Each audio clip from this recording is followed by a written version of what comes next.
Oh Lord. Oh, yeah. Hey, Chad, Mars boycotted now. What's going on? Man, Chad, y'all done ran off Mars and Ticket. Yo, Chad, you just learn off everyone these days. Big Ox don't want to be on camera. This is crazy. Wow, man. Now you got to get used to Jalen. Talk about it. We here, baby. Get used to it. Your wives love me. Your sisters love me. Y'all gonna learn to love me too. It's just it be. You can act like you can act like you don't, but you do. You can act like you don't. Stop fronting. You do. Yes, you do. 100%.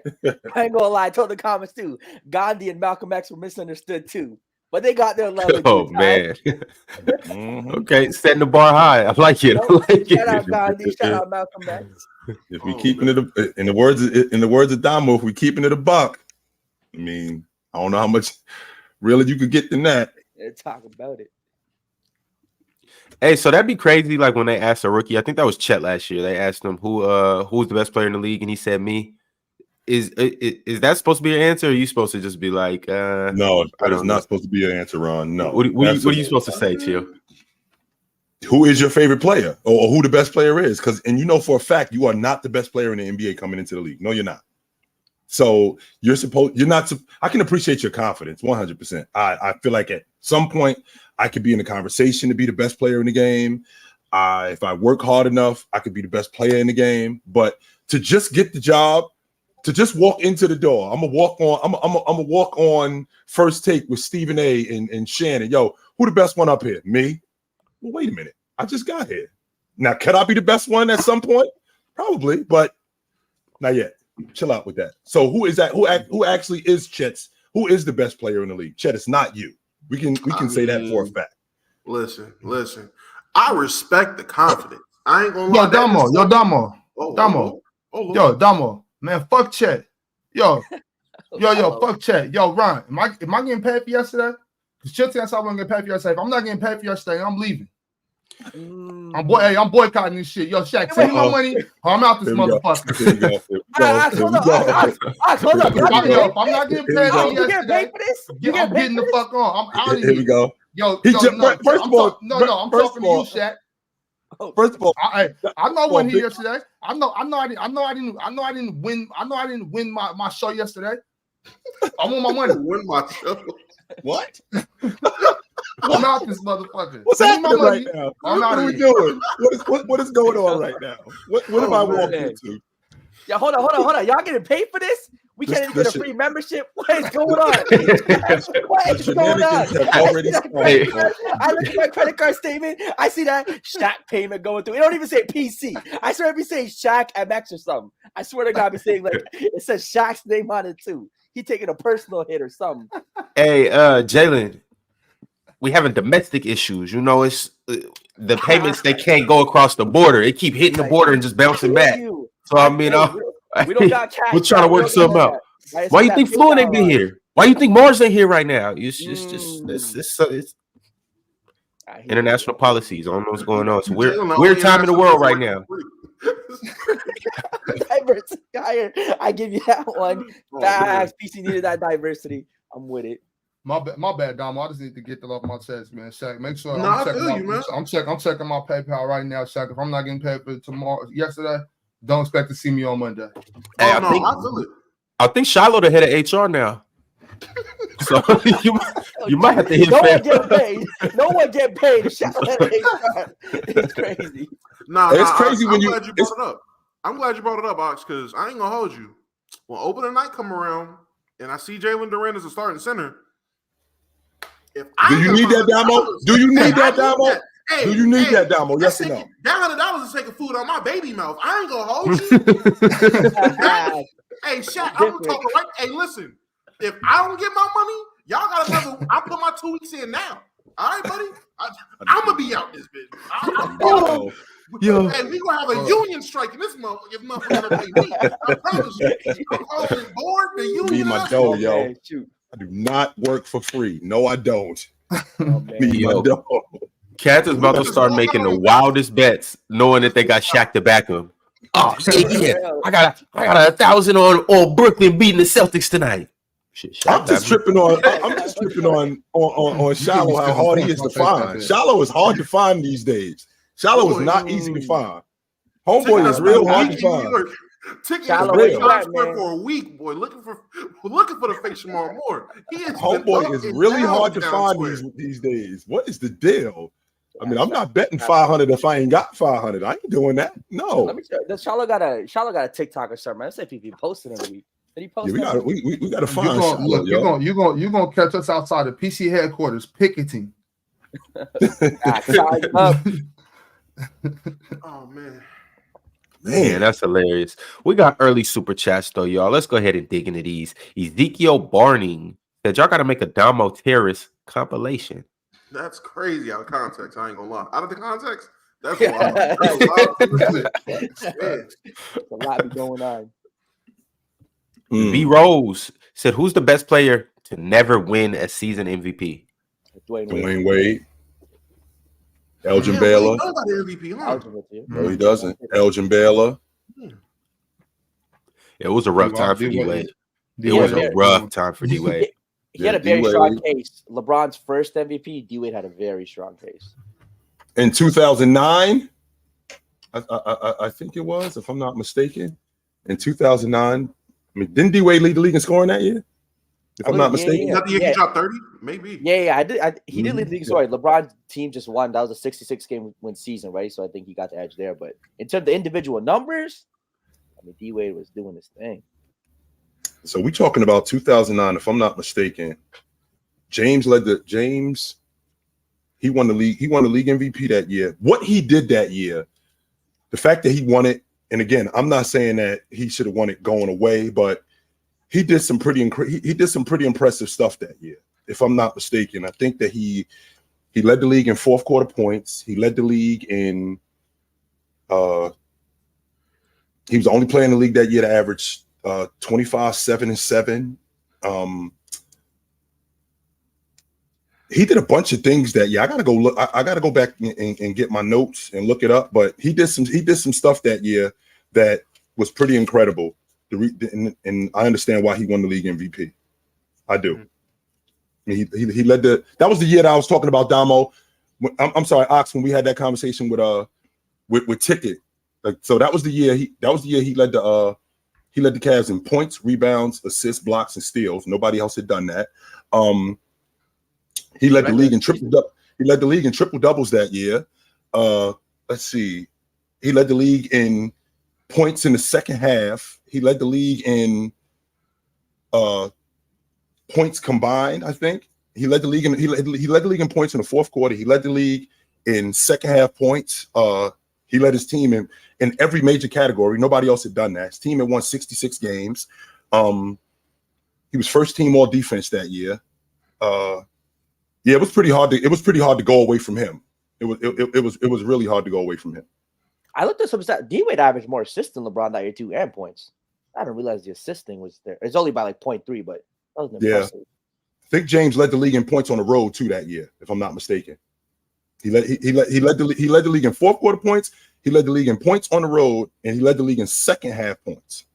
So let's see. D-Wade somehow led the league in scoring. That is interesting. Yeah, he did lead the league in scoring. I think that year, I think in 2009, I think D-Wade averaged like 30, and James averaged like 29.9, something like that. Some of that 28. Yeah, something like that.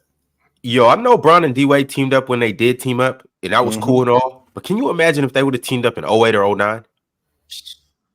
Can you imagine how when D-Wade was still healthy? Yeah, D-Wade's knees were still D-Wade's knees. He did get him on the other side of which is kind of crazy because we talking about D-Wade like he was old. James got him in year 8. It wasn't like he was in year 12 or 13. D-Wade was in year 8 when James got him. Yeah. And also, let's not forget that 2011 NBA Finals. Like we talk about Dwayne Wade like he was just if the Heat win that, Wade is the Finals MVP. I think he averaged like 27 a game in those finals. He balled out. 100%. He straight balled out. If they win that series, he's the Finals MVP. 100%. I think that duo itself is. I think their name brands were a little overhyped in the actual product of what they were. I think D-Wade after that second year, injuries really got to him, and he wasn't the same player clearly. And just from a fit perspective, I think as the game transitioned to more of a shooting league at that time, it was the start of it. Steph Curry still wasn't there, but it was kind of starting. I just thought their games didn't fit as well as some of these other kind of superstar duos. They were just so talented that they made it work. But once the injuries hit, I don't think they were as a dominant duo as we'd like to think. It was good while it lasted, though. Yeah, I don't know about that because after that 2011 season, I mean, you heard players talking about it. That 2012 Bron and Wade, when they just said F shooting, and they was like, well, stop us from getting to the rim. Nothing nobody could do. Them throwing the ball, playing patty cake with the ball, playing 3-man weave with just 2 men is great. It was crazy effective. Ain't nobody need to shoot the ball. And you can argue that was still at a time where it didn't transition fully because I don't think the league fully transitioned to being more perimeter oriented and like shooting. It's like 14-15. I feel like that's when it really like started. 14-15 when it really started to change as a league, and Steph just took it to 50. 14 and 15, like that season, that 14-15 season, what he was doing, he just pushed it further. But yeah, I feel like even if you put that Wade and LeBron duo in 2018, still hard to stop them if they're not shooting and they're still just playing downhill, still playing fast. They're both healthy, both still in their athletic prime somewhat. Have fun stopping them. Did you think that when Steph? So, question, Damo, and when Steph won the league MVP in 15, is that when it became serious that you could be a jump shooting team? Nah, it wasn't. It wasn't the MVP. It was the championship. So when they won it, that's what solidified it because he could have won MVP and lost. Right. So when they won the championship, that's what rings around because it's a copycat league. You see it now. Every team's about to start having them some type of versatile skill big, some type of big that can do it all on offense now. Like that's about to be a trend. In the next 5 years, everybody's about to try to have those. In the draft, that player you never heard of, or that guy in college who's really nice, or that big man in college is going to get put above a bunch of nice guards and perimeter players because they see him being a baby Jokic and he can pass. Joker bringing the big man back. Yes, he is.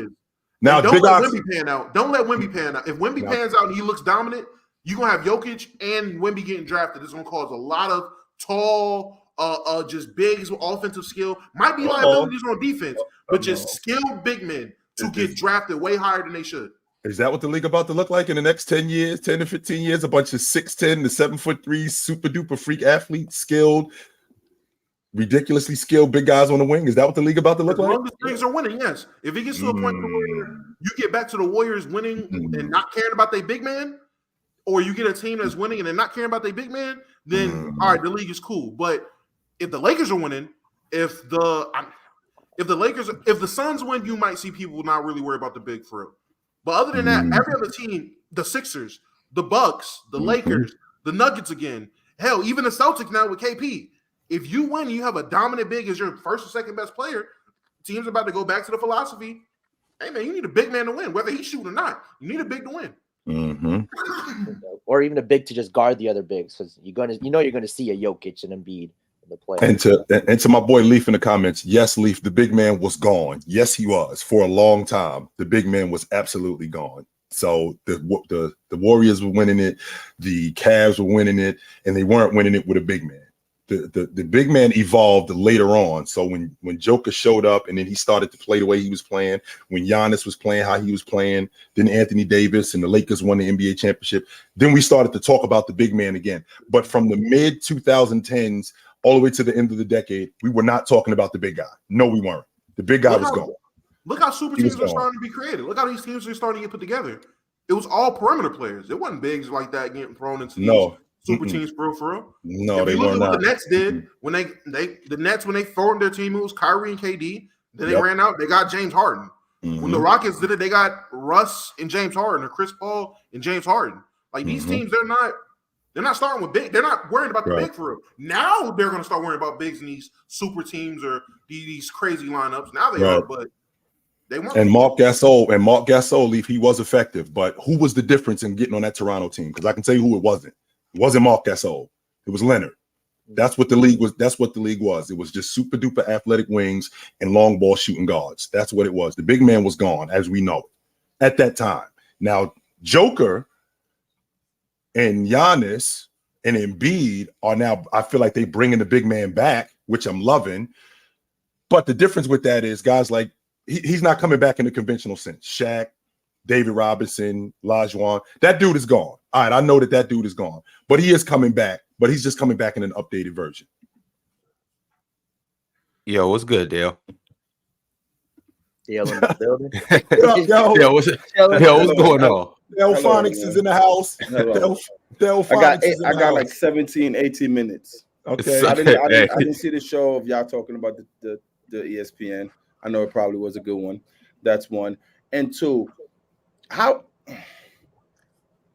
is Giannis a big man? Because he plays aggressively?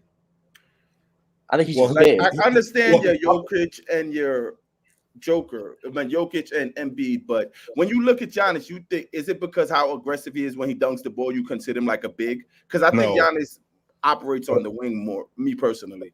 Well, first of all, Giannis is a 4-man, and he's an updated 4-man. So when you think about a big guy, Dell, I think about a big guy who still does big man things, even though he's more skilled. So Joker, for example, Joker handles the basketball, he passes, but he still does.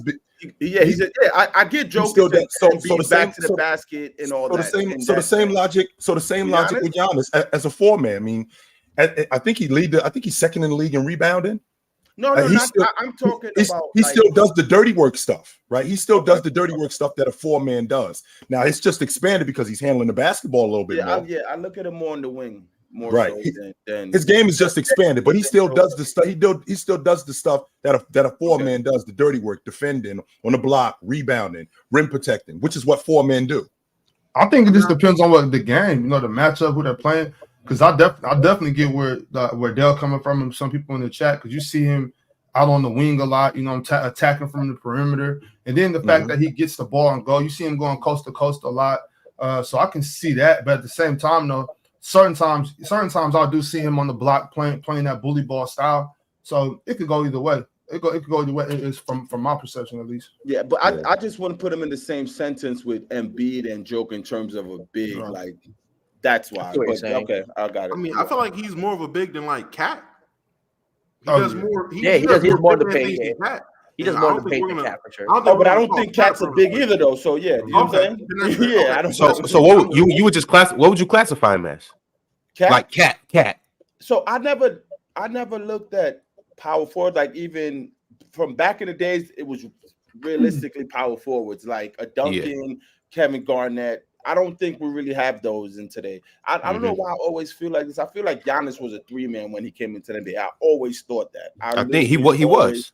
Okay, I always thought that. Point guard one time. One year, Jason ran a point guard. Wait, do you consider Dirk a big man? No, I don't consider Dirk a big either. I do not consider Dirk Nowitzki a big. So when they're looking like that, so some of these players now, the positionless 4 or 5s is not that much big. Like y'all and AD, I really didn't consider a big, to be honest. You know what I'm saying? But Jokic and Embiid, that you could dump it down low and like that. That's when I consider like from back in the day. That's why. And then the NBA is probably only low key, just maybe them two. Like I would say Sengun. And Sengun's a good one. Fact. Jonas Valanciunas is still big. Steven Adams. Yep. And I also think we taking. And we ain't taking into consideration. I think Jalen Durant. Right? We also, from the Pistons. Yeah. Nah, Dale, he don't play for the Pistons. He played for the. Who does Durant play for? Yo, Ron is trolling. He plays for the Pistons. Baby Dwight, he plays for the Pistons. Yeah, he's on the Pistons though. Jalen is on the Pistons, I believe. Yeah, he is. Yeah. Oh, okay. Let's not forget too, Dale, that the big in terms of Giannis, like when he came in, he was barely 200 pounds. I mean, he filled out to almost 250. So his game changed. I mean, he still does the stuff that he does. His physicality changed, but I don't know if his game, you know what I'm saying? That, of course, but his basis of putting the ball on the floor, attacking, it became more easier when, of course, he got stronger and he dunked the ball so ferociously. But I get Jokic, and I can see by how he's just so damn physical, you try to put him in that Shaq realm, but just because how physical he be dunking the ball and how strong he is, but I don't think he's Shaq, but I get how people be saying that. I would never say that. I get how people be saying that. What's crazy though is I'm sure Giannis is probably, I would say, top 5 in the league in post touches. So as much as you could, I mean, he just got a high usage rate. But when you break it down, Giannis be on the block probably more than, other than Jokic and Embiid, probably more than any other center in the league. or big or player in the league. Yeah, but that's like me telling you Kyrie post up more than some bigs.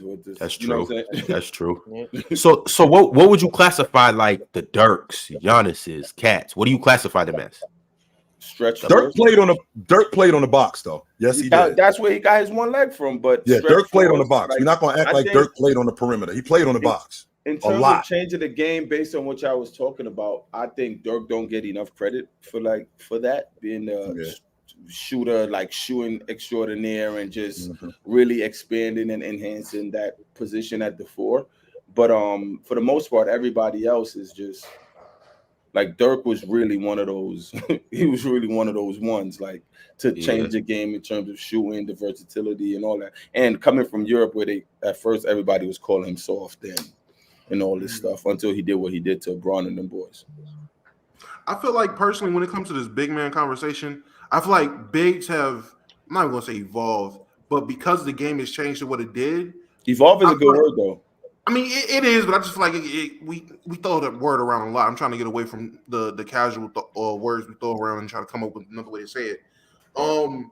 With how bigs play, if you have a big who doesn't play on the block, plays on the perimeter, and honestly, I feel like it's bad defensively, then I don't think that is a big. But like a guy like AD, who was a smaller guy coming up, got a crazy growth spurt in the middle of his high school career, and then boom, now he's this 6'10", 6'11" guy who offensively, because I seen somebody in chat say it, offensively his mindset is a shooting guard, but he's still guarding power forwards and centers.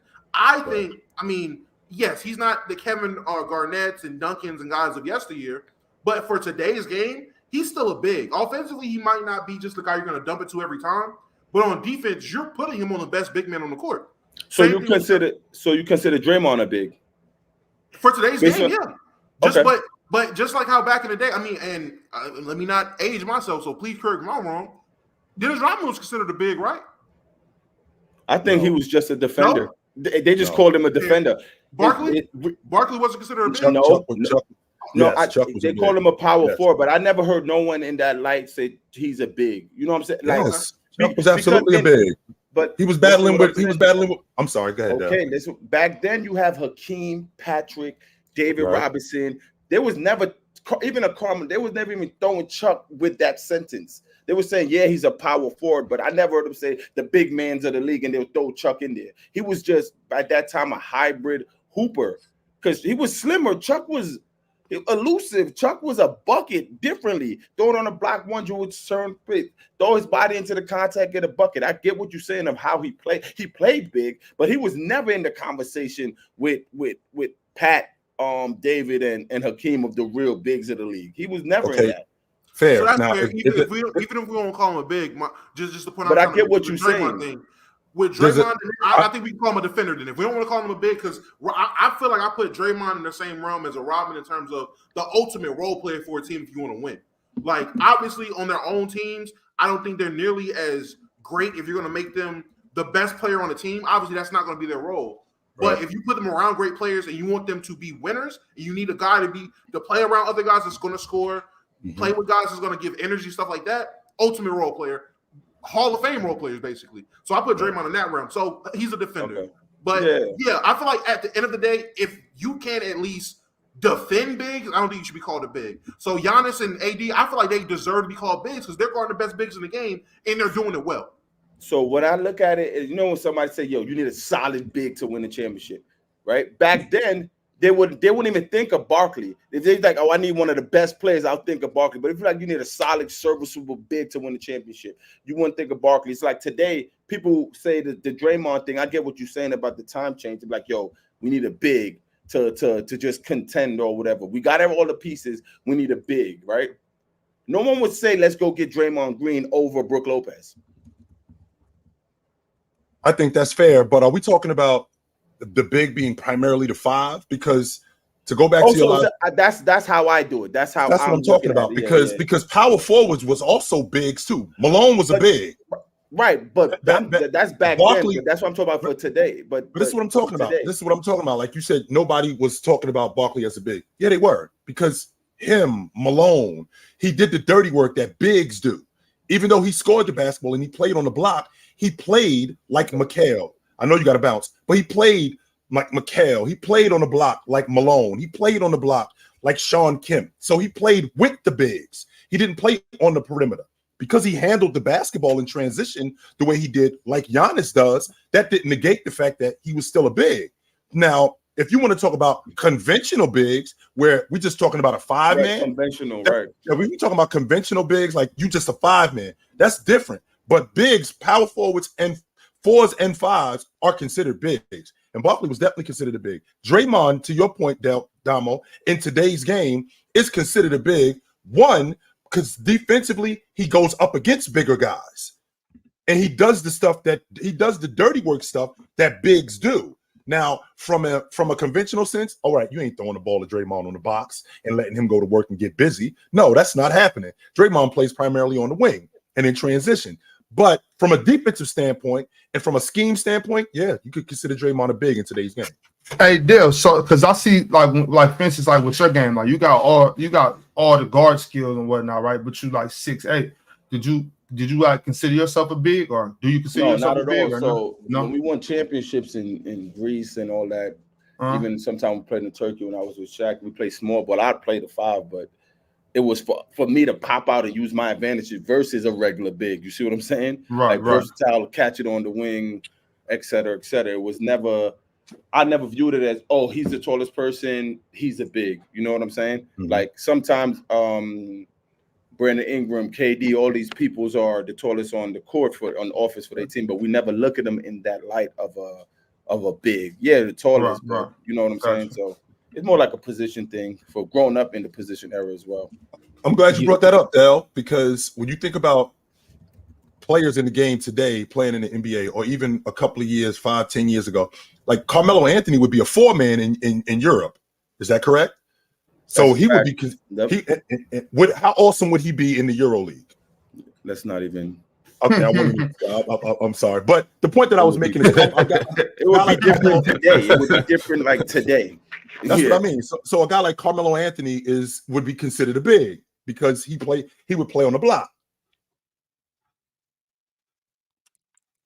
Yo, Dale, while I got you here, so we obviously did our best coaches in the NBA last year, or this year currently. We ranked all 30 coaches, finally got down to our top 10, but we put in our coach of the year predictions. And it was 2 coaches that had the most votes. I got everybody's vote up here, but it's 2 coaches right now that I'm trying to decipher from because they're tied for the most votes within the PC community. So I got Mark Daigneault, OKC's coach, and I got Joe Mazzulla. Bob, you'll have to sit this one out because you voted for one of these guys. But out of you 3, I need you guys to pick between these 2, Chill, Damo, and Dale. I always get excluded from shit, man. I'll go. You already voted for one of them. I'll go first.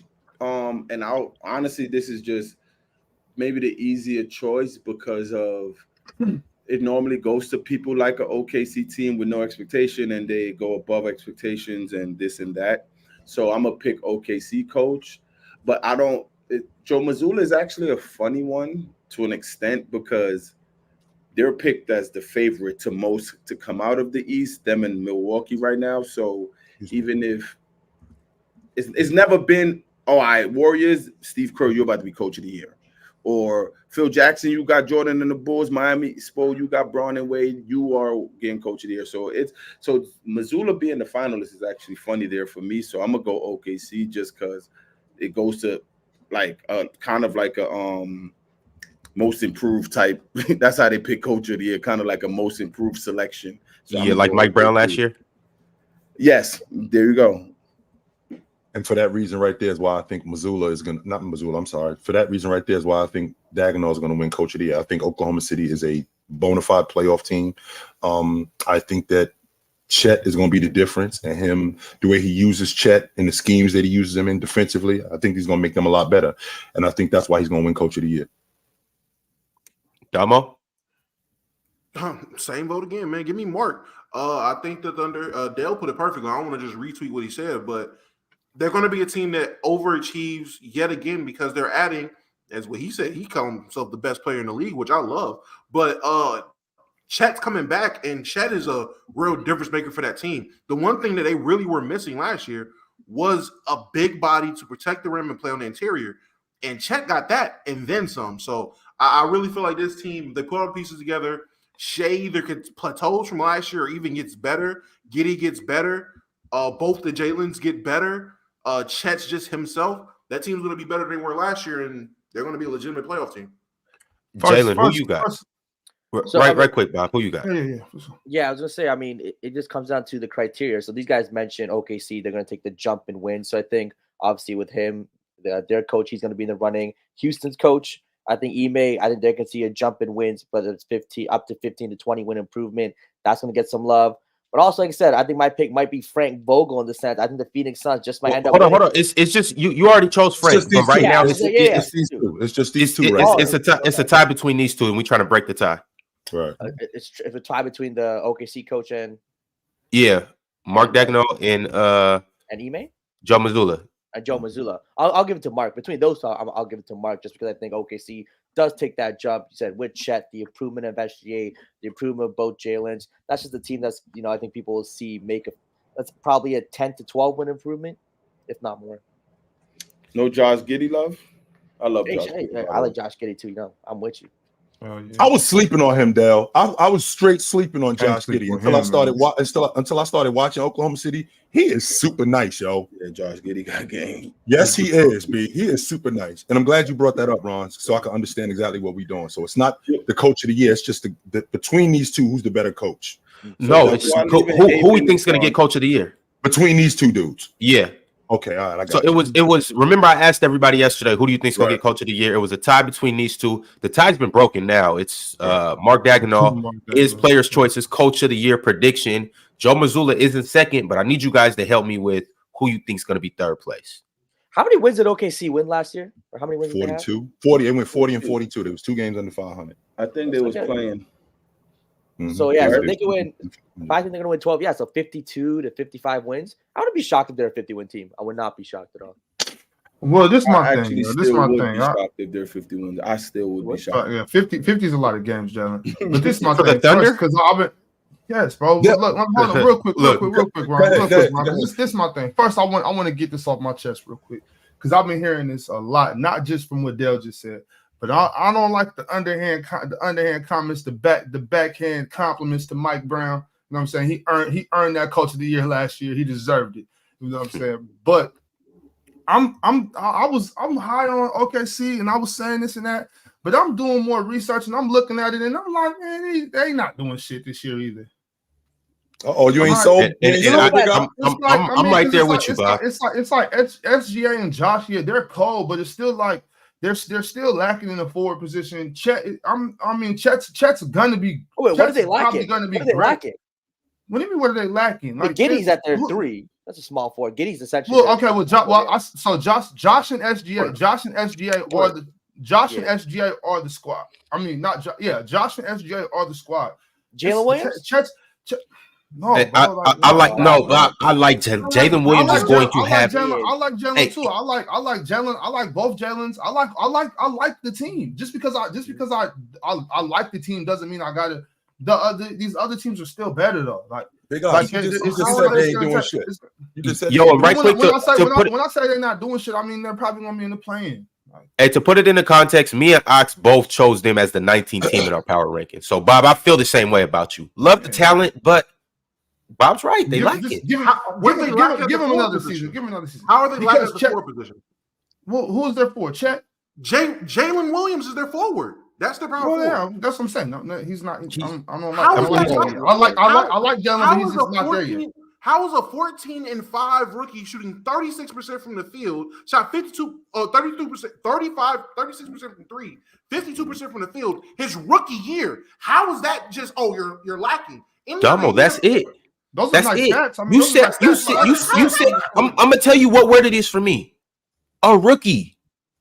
That was he's a rookie. Who's going to improve? But he's not gonna improve enough. Is he gonna improve enough to check KD? Is he going to improve enough to check Kawhi or PG? Is he going to improve enough to check AD when it's time? Is he going to improve enough to check Aaron Gordon? Is he going to improve enough? Is he going to get with Zion? Jalen. One team going to do that. But Ron, you can't go to the top of the top, bro. You can't. That's what we're talking about, Dale. No, we're not.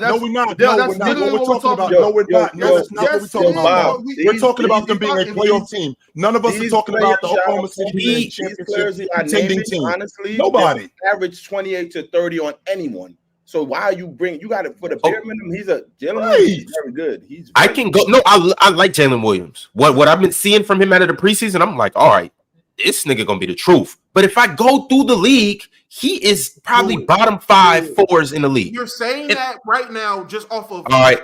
We gonna do this. We're gonna do this. No way. We're gonna do this. Let's stop reading stats. Let's just go player for player. Okay, let's get off basketball.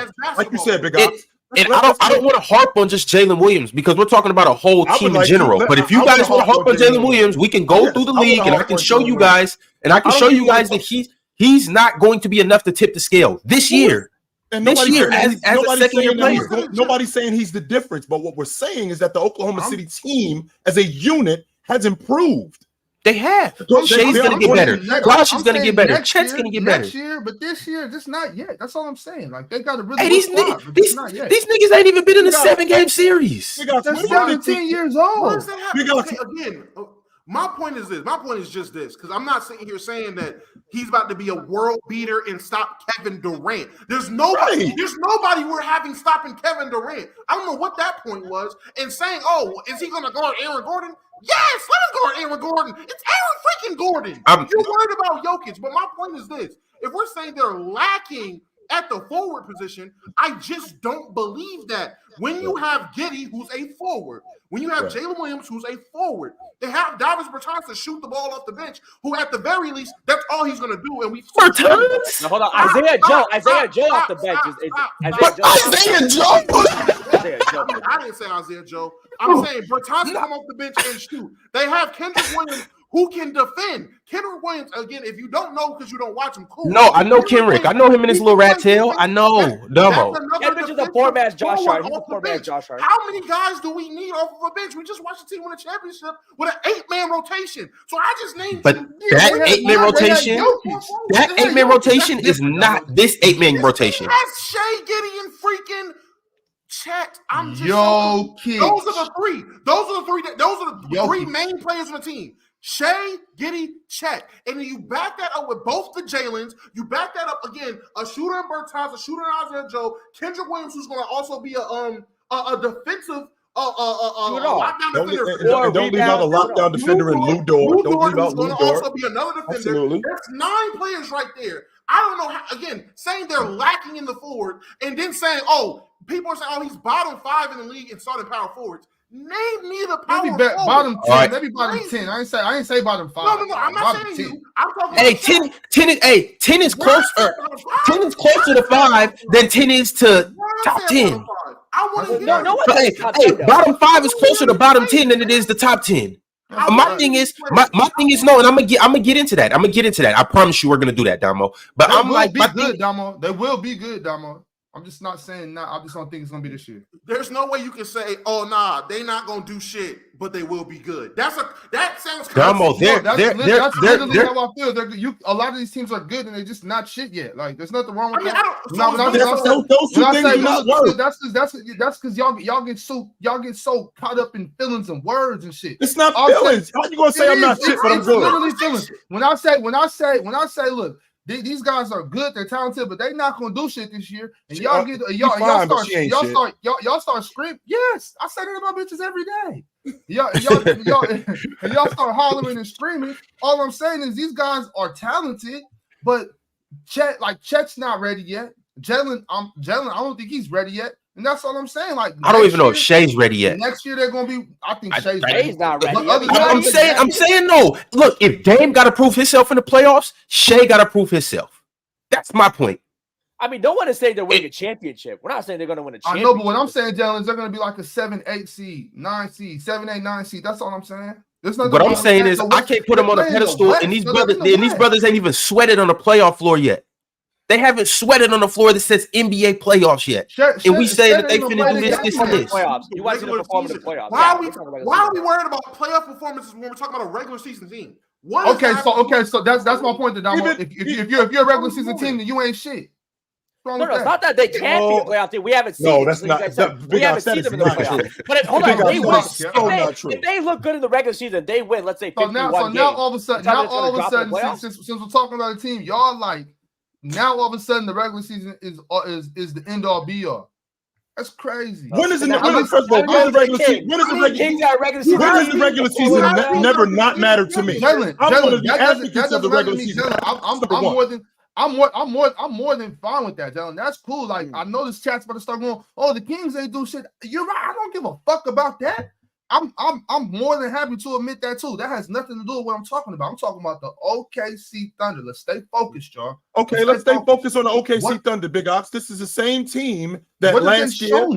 Okay, I'm gonna tell you what they've shown me. They've shown improvement. This is the same Oklahoma City team that 2 years ago they were second to last in the Western Conference. Last year they were fighting for a playoff. They were fighting for a playoff spot. So they go from 14 to 10 to this year. I think that they're a bona fide playoff team. Why? Because that team is improved. They're not shit. In fact, they're the complete opposite of not doing shit. They're doing a lot more than you're giving them credit for. The fact that they're not going to the Western Conference Finals in your estimation does not mean that they're not doing shit. The fact that they're not going deep into the playoffs does not mean that they're not doing shit. In fact, what it means is they're doing a lot because they've improved every year. They're not the only team that's improved. They're not the only, and we're not saying that. And the difference, Ron, is that we're not saying that other teams have not improved. But what I'm not going to do is I'm not going to say that the Oklahoma City Thunder ain't doing shit because that's just not true. Can I ask? And Bob just dipped. I just wanted to ask because again, I'm Mr. Consistency. Would you say that the Kings didn't do shit last year? Because I don't think that. I think the Kings had a really good season. And tremendous season. Well, that's completely different. That's why I said I don't give no. I'm not. That's really different. Okay, but what I'm saying is we. Why is it different? I don't because Chitchat. I just said I think she's gonna be like an 8 or 9 seed. I thought we were gonna be a top 4 or 5 seed. We got the 3 seed. That's completely different. We went to the playoffs. I don't think they're going to the playoffs. That's it. If I'm wrong, whatever. That's fine. I don't got a problem with that. It's just a prediction. So that's completely different. That's way different. If y'all don't see the difference from going to the playoffs and being the 9 seed, I don't know what to tell you. Wait a minute. So we're talking about a Sacramento team that went from 12 to 3, and we're talking about an Oklahoma City team in 2 years go from 14 to being a legitimate playoff team. That's doing something. A big ops. Your playoff team. I think they're a legitimate playoff team this year. I don't think they're a playing team. See, that's what I'm saying. That's what you think. I'm talking about what I think. I don't think they're. I'm asking you why. Why with the improvements that you've seen? Because Jalen and Chet cannot get with Zion. Jalen and Chet cannot get with AD. Like that's all I'm saying. Like I just don't think these young guys are good enough yet. I think they will be, but this year I don't think they're ready yet. That's okay. Next year after that, they probably will be. That's two teams. Eventually, this but I'm not. All right, I'm gonna start. We don't got time for that. I got to duck off for 20 minutes. Go check out my son's jogger-thon. I'll be right back. But what I'm saying is, I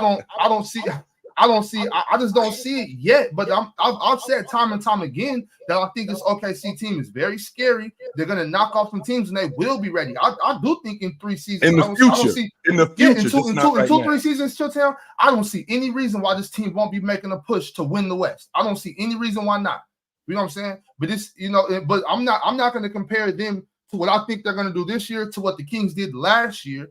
I'm not going to do that until I see it happen. And I don't see it happening. The West got better. I'm scared for us too. I'm not just scared for OKC. I'm worried about how my team finna fare in the West. I think we're gonna do pretty good in the regular season, but I'm worried about the playoffs. Can we even make it out the first round this year? I don't know. There's a lot of good teams in the West. You know what I'm saying? The West is not to be played with. So the East isn't either. Yeah, but I mean, OKC playing the West. I saw that. You know what I'm saying? So while people think, oh well, the Kings are finna drop, I don't care what y'all say about the Kings, and that's not what I'm talking about. Sacramento. Because the West is wild, and it's wild for everybody. Nobody finna give Shed a pass. Nobody's giving Jalen Williams a pass. Oh, you averaged 14 and 5 last year, young man. So fuck that. They not gonna play with you. Which teams got better in the West? Which teams in the West got better that weren't playoff teams? The only team that I think you could that weren't playoff teams. Okay. Wait, Houston got not. That weren't playoff. Well, Damo, real quick. The reason that doesn't Oklahoma work City was already better than them. The reason that doesn't work, Damo, is because in order for me to get into the playoffs this year, I got to get better than teams that were in the playoffs. So we can't just talk about the teams that didn't make the playoffs. We got to talk about teams that did make the playoffs too. Teams that did make the playoffs either stayed there or even got better. Even the teams that got worse. Even the teams that got worse, like Denver, they're still going to be a top 5 seed. They're still going to be a top 4 seed. I'm saying what teams outside of the playoffs got better, because it's obvious that the teams that were already at the top, the rich got richer this offseason. A lot of them. So that's my point. Damo, that's my point. But I'm asking you again, what teams outside of the playoffs got better? Jalen said it. The Rockets. Oklahoma City was already better than that. I don't understand what's the point of that. What does that matter? With the Rockets getting better. Because so how many teams that were in the playoffs got better? Because I would say that were in the playoffs that got better. Obviously the West got better. The Suns got better. The Lakers got better. Okay. The Pelicans got better. Minnesota got better. Minnesota got better. A lot of teams got better. The playoff team? Who? The Pelicans were the playoff team. No, the Pelicans were not a playoff team last year. Okay. Well, then that's a non-playoff team that got better. Add them to the list. All right. So once I asked for non-playoff teams, niggas don't want to answer. They're not asking for playoff teams. Well, no, because they were in the play-in. They were in the play-in, so I equated that to playoffs. My bad. Okay. So I'm just saying, just sticking to 6 and above. Right. Teams that were 6 and above last year. Which one of those teams? How many of those teams got better? I'm at 3. 6 and above. 6 and higher. So the top 6 teams. So Warriors got worse. Warriors got worse. You can say. Did Memphis get better? I mean, they're kind of the same. You can say they got worse because they lost. I don't know. I gotta see. Did Memphis get better? Did the Warriors get better? They lost. I personally think Memphis. I think Memphis got worse. They got worse. Yeah, I think Memphis got worse too. Losing Tyus Warriors. So I would say the Warriors plateaued. The Warriors, who I'm not. That's where I'm at with the Warriors. I think the Grizzlies and the Warriors plateaued, in my opinion. I'm seeing the plateau teams to prove it otherwise. Right. How about did the Clippers get better? If they stay healthy, they get better. If they don't, okay, so what we've seen over the last 4 years, it's hard for me to say team and this is why I was kind of like when it came to the Pelicans. Even it's hard to say teams got better because of health, because health can always be a thing. I'm saying better by guys just adding guys to your roster and becoming a better team. If we're talking about health, then yes, the Clippers and the Pelicans obviously getting better because their best players are going to be there. Health is really kind of an anomaly when we talk about who got better. These guys they were there last year. They should have been playing last year, but they couldn't because either they weren't healthy or they were too damn fat. So I'm not about to just sit there and say, oh yeah, Zion learned how to work out. I can't. They're better now. Being fat is something that you can control. I can't the rolled ankle. I mean, I think that's a little bit something different. I'm just talking about teams that improve their rosters, and I'm not saying that just because teams are healthy you can mark them off. I'm just saying they're in their own category. That's in a separate category of what we're talking about in this conversation. I can say the same thing about OKC. I can say Chet's an injury risk. He was out last year. They got better because an injured player got healthy. So the same thing that applies to the Clippers, same thing that applies to the Pelicans, that applies to OKC as well. No, it doesn't, Damo. No, it does not. No, the reason why it doesn't because the Clippers didn't add anybody. They already had these dudes on their roster who already played. Chet has never played, so that's not the same thing, Ron. Leonard so that means it's even worse because we've never seen him. Leonard already played for the Clippers. Paul George already played, and we already seen what these dudes look like. We saw it. Chet, on the other hand, has not played. We've seen glimpses of him in the preseason, in the summer league, and we're projecting on what we think with what he's doing, what they're going to be. I think they're going to be better with the addition to him.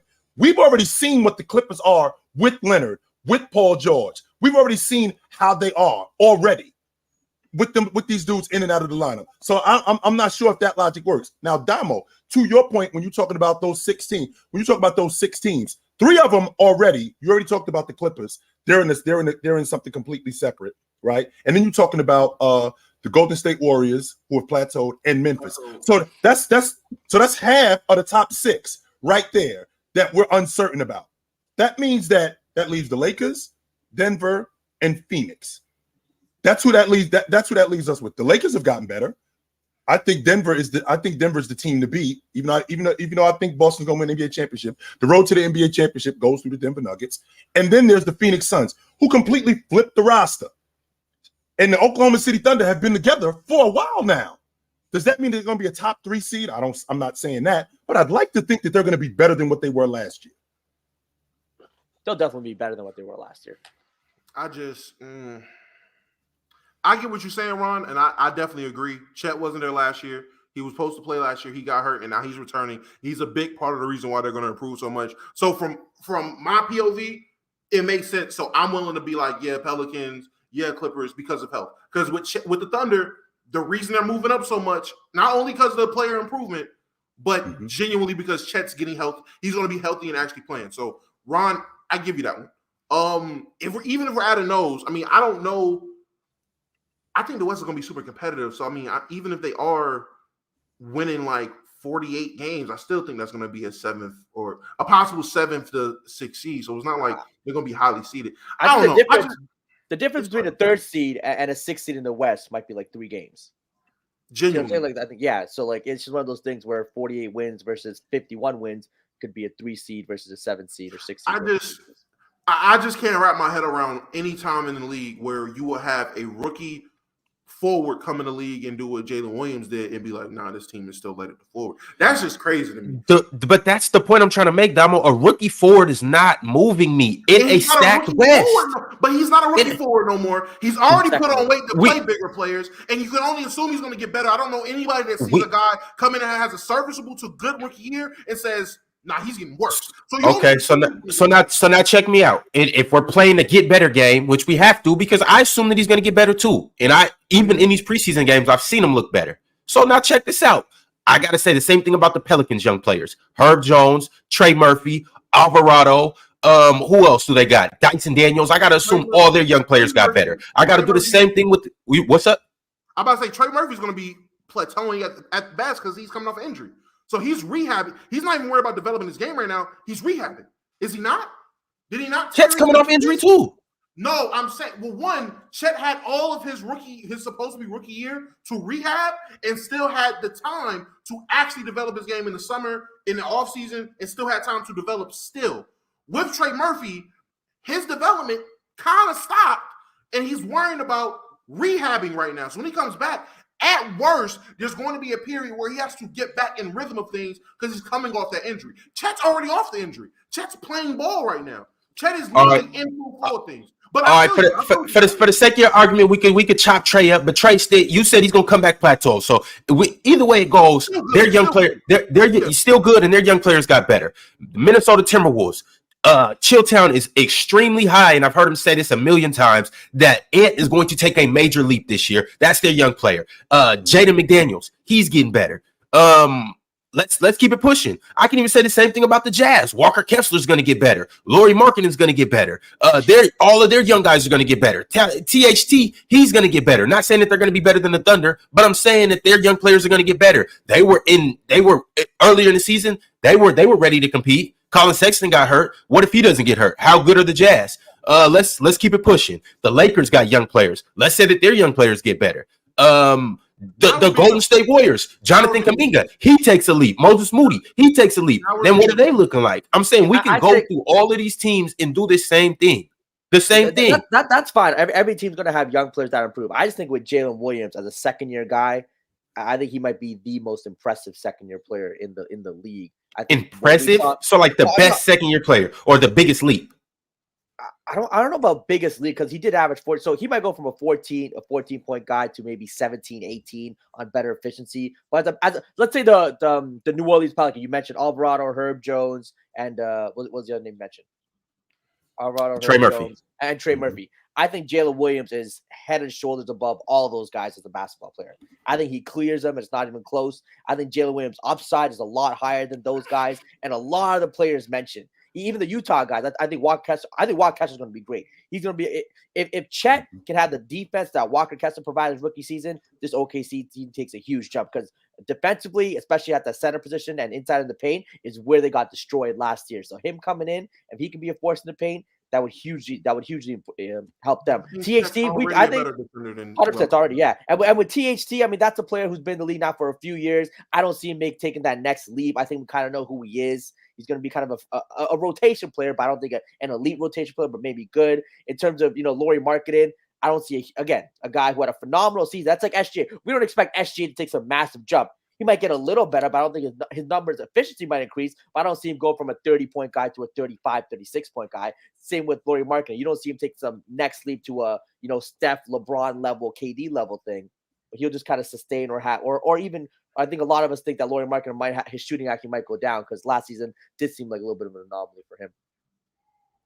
Yo, chat. Do any of you guys want to join the convo? If so, I'm dropping the link in the chat right now. I'm going to get a couple of you guys up here to speak on this topic, and we're going to start talking about most improved players. So I want you guys to come up here and let me know who you think is going to be the most improved player. But even with that being said, though, Jalen, so you think you think he's going to have a better second year than Trey Murphy? You said you think he's going to be better this year than Herb Jones. What about the guy that I'm thinking, though, is Keegan Murray? Do we think that J-Dub's going to be better than Keegan Murray? Yes. I think Jalen Williams is a better basketball overall, or just this year? I think overall, I think he's a better basketball. Next year he's going to be better than Keegan Murray. Wow. I mean, I think Keegan. Don't get me wrong. Don't get me wrong, Damo. The stride that Jalen Williams made, being as a rookie on this crew, I think that what they doing with Keegan Murray in Sacramento, making him even more a part of that offense. As opposed to, don't get me wrong, I think that they're making Jalen Williams a part of that offense in Oklahoma City. But I think what they're doing with Keegan Murray, with what Sabonis has not done, I think that they're going to make Keegan Murray even more a part of that offense than he already is. I mean, now to say that he's a better basketball player, I think the jury's still out on that because we're still talking about a rook. So I don't really know how good. I don't really know how good Keegan Murray is. I don't know how good Jalen Williams is yet. But from what I've seen, the skill set, I don't think it's completely not comparable. I don't think so. You know what? We're gonna take a real stand now. I'm looking at that draft right now. You got Paolo, Chet. I got love for Paolo. I think Jalen Williams is the best player in this draft. How about that? All right, now you're bugging. Jalen Williams. I think Jalen Williams gonna be better than Chet. He's gonna be better than Paolo. Jalen Williams gonna be the best player in this draft. That's how good he is. That's how good Jalen Williams is. Jalen will say something logical and then he'll straight. I'm looking at this draft right now. Jalen Williams, that scoring, the playmaking, like Jalen Williams is really that dude. No. You got to really be watching him. So he's better than Jalen. He's better than Poncero. He's better than Jabari Smith. Yeah, he's better than Madeline. He's better than Shaden Shaw. Facts. He's That's better 100%. than he's definitely better than Shaden Sharp. Like, let's relax. He's not better. He's not better than Paolo. He's not better than Jabari. He better than Jabari. He better than Jabari. He definitely better than Jabari. He's not better than Jabari. Hey, respect Shaden Sharp. For real, I don't know if he's better than Shaden Sharp. I don't. And look. Here, it might be one of these things where he's a better. He might be a better overall player, but when it comes to scoring, that boy can't score with Shaden Sharp. Okay, we're talking about who's the better player. No, I got you. I'm saying he might be a better overall player, but I'm just saying this at the least. Offensively, he's not in terms of just putting the ball in the hole. No. Hey, you can't go look at his stats from last year because Shaden wasn't playing like that. Yeah, how are you gonna just say that he can't score with him if he wasn't playing like that? Got to look at the teams. Yeah, am I lagging? Y'all can hear me? I can hear you. He gave me 22 minutes a game. You can see his game. You can see somebody's game in 22 minutes. That's what I'm saying. I seen his game. I'm not looking at stats. I'm looking at his game. Are y'all getting anything from preseason that y'all like from any players? Y'all see anything, or does it not matter? Yo, Leaf and football breakdown. I need y'all on camera. I'm seeing a lot from a lot. I'm seeing a good amount of stuff from players in the preseason. I like it. Like what? Like who in particular? If you could D'Angelo Russell. I'm gonna say I liking what I'm seeing from D'Lo. How about Ben Simmons? I'm gonna say Ben Simmons. I'm liking what I'm seeing from him. I gotta wait till regular season. Why you gotta wait for regular season for Ben Simmons? because he's built up too much distrust. I don't trust it. But he's one? I mean, the thing with Ben Simmons was he's been super unhealthy, whether it was mental or physically for the past couple of years. Last year. So he shouldn't have. And coming in this offseason, you heard Mikal Bridges say he's excited to see Ben because he's getting back to himself now that his back's actually healed. Mm-hmm. And watching him play just that one preseason game, he looked way better than he did at any point in the season last year. Just in terms of how he's moving, how he's attacking, taking LeBron, who, by the way, I understand LeBron's 48, but still being able to just blow by LeBron whenever he wanted to, put his head down, get some rim and score, and just play his game. I don't think I have to wait till the regular season to see him do just that. That's his game. Well, you know my position on Ben Simmons, so like he's gonna have to show me for a good stretch. You know what I'm saying? I never had a problem.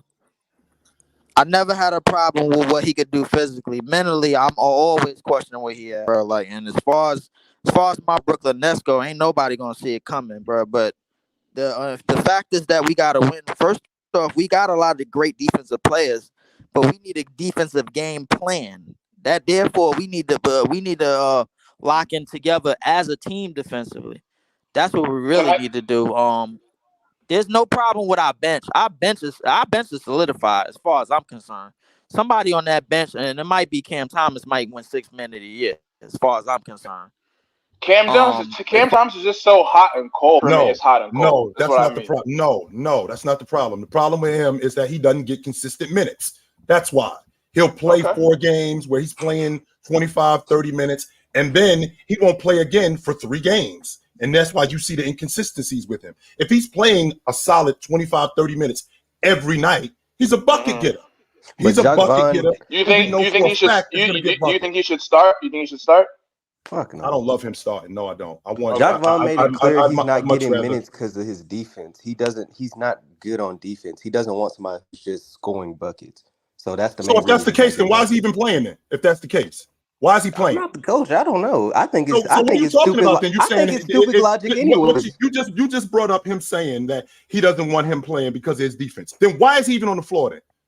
For preseason purposes specifically, forget preseason. He played last year. Hold on. Stop right there. He played last 3 year. games. Then he. What do you mean? He didn't play 3 games last year. He played more games last year. Yes, he did. He played more than 3 games last year. At the end of the day, he wasn't getting consistent minutes because his defense is terrible. Okay, but he still was playing though. That's the point I'm making. But it wasn't like, to your point, it wasn't consistent. He's not playing consistently because his defense is bad. The point that I'm making is you brought up his defense being bad, that Jacques Vaughn said his defense is bad. Well, if his defense is bad, he shouldn't be playing at all. Period. Okay. I don't get why he's playing. I don't get why he's playing him this amount of minutes and then not playing him at all. But the reason he's not getting consistent minutes is because he's not playing defense. That's what I'm saying. That's all. That's all it is to it. You can score 40 as much as you want to, but if you're giving up 40 at the same time, it doesn't matter. It does not matter. Who's scoring 40 and giving up 40? Because you could say the same thing about James Harden. Who's he guarding? But he was on the floor. James Harden is also a playmaker that kind of gives a boost. And James Harden is James Harden. Cam Thomas is not. Cam Thomas is looking to score. He will give. We don't know who Cam Thomas is. First of all, we have no idea. How do we not know who he is? Because we don't. Because he hasn't gotten consistent minutes, like you just said. He's a bucket getter. But with that being said, if he gets consistent minutes, we might be able to see something else out of him. But we only see him getting buckets because I'm only on the floor for 22 minutes in these next 3 games. So I better do what I can do, which is get buckets. And then after that, I'm not going to play again. And I've been saying this about Cam Thomas. I've been saying this about Cam Thomas, that he's wasting away on that Brooklyn bench. Don't get me wrong. I agree. I think he's wasting away as well. But all we've seen, even in college, all we've seen is he can score. We haven't seen that he's able to elevate his teammates through playmaking. We haven't seen that he's a good defender. All we've seen from him is scoring. And Jacques Vaughn said, okay, I like the fact that you can score. I love the fact that you can score, but I want more from you. And that's not what he maybe said. through practice or maybe through games or something, he hasn't shown that, and so he's not getting consistent. That's not what you said in the beginning. You said when Jacques Vaughn was talking about Cam Thomas that the reason why he ain't on the floor because of his defense. I know. So if he's not, because he doesn't play defense, he should not be playing. That's the idea. I'm saying him specifically. The reason he's not getting burned is based on what Jacques Vaughn said is because he's not a good defender. But what I've seen personally, he's also not that good of a playmaker as well. On top of the defense. Wait a minute. What are we talking about? What do you constitute? Can we move on from Cam Thomas? Yeah, no, he's not a good. I'll agree that he's definitely not a good playmaker or passer. Like he's definitely a guy who's just a bucket, good shooter. Even Exactly. put the ball on the floor, 100%. He needs to work on that. I like the reason thinking buckets is playmaking. Yeah, but I guess to Chotad's point is, you give him more minutes on the floor. Can he develop those other aspects of the game and do other things? Yeah, or is he simply being asked just to go out there, catch and shoot the ball? Move off the ball a little bit, get yourself in open positions. So, I mean, I can see both sides there, but for sure, he's a bucket. We all know that he's definitely a bucket. Can get you 30 any night, but he definitely needs to improve on every other aspect of his game, for sure. Yo, Braxton, what's up? What's up? Talk to me. I do have a hot take for next season. It's pretty scalding hot take. I think the Spurs are going to finish ahead of Dallas next year. You think based on what? Based on what? What are you basing that on? I think Vic is going to be first. I think Vic's going to be an all-star his first year, and then I don't know. The things I'm seeing from Vic, like with the to popularity, me, Damo, that's not ridiculous for him to say that. With his popularity, he can get voted on. It's going to be a combination of popularity and his production. I just think he's going to elevate that team.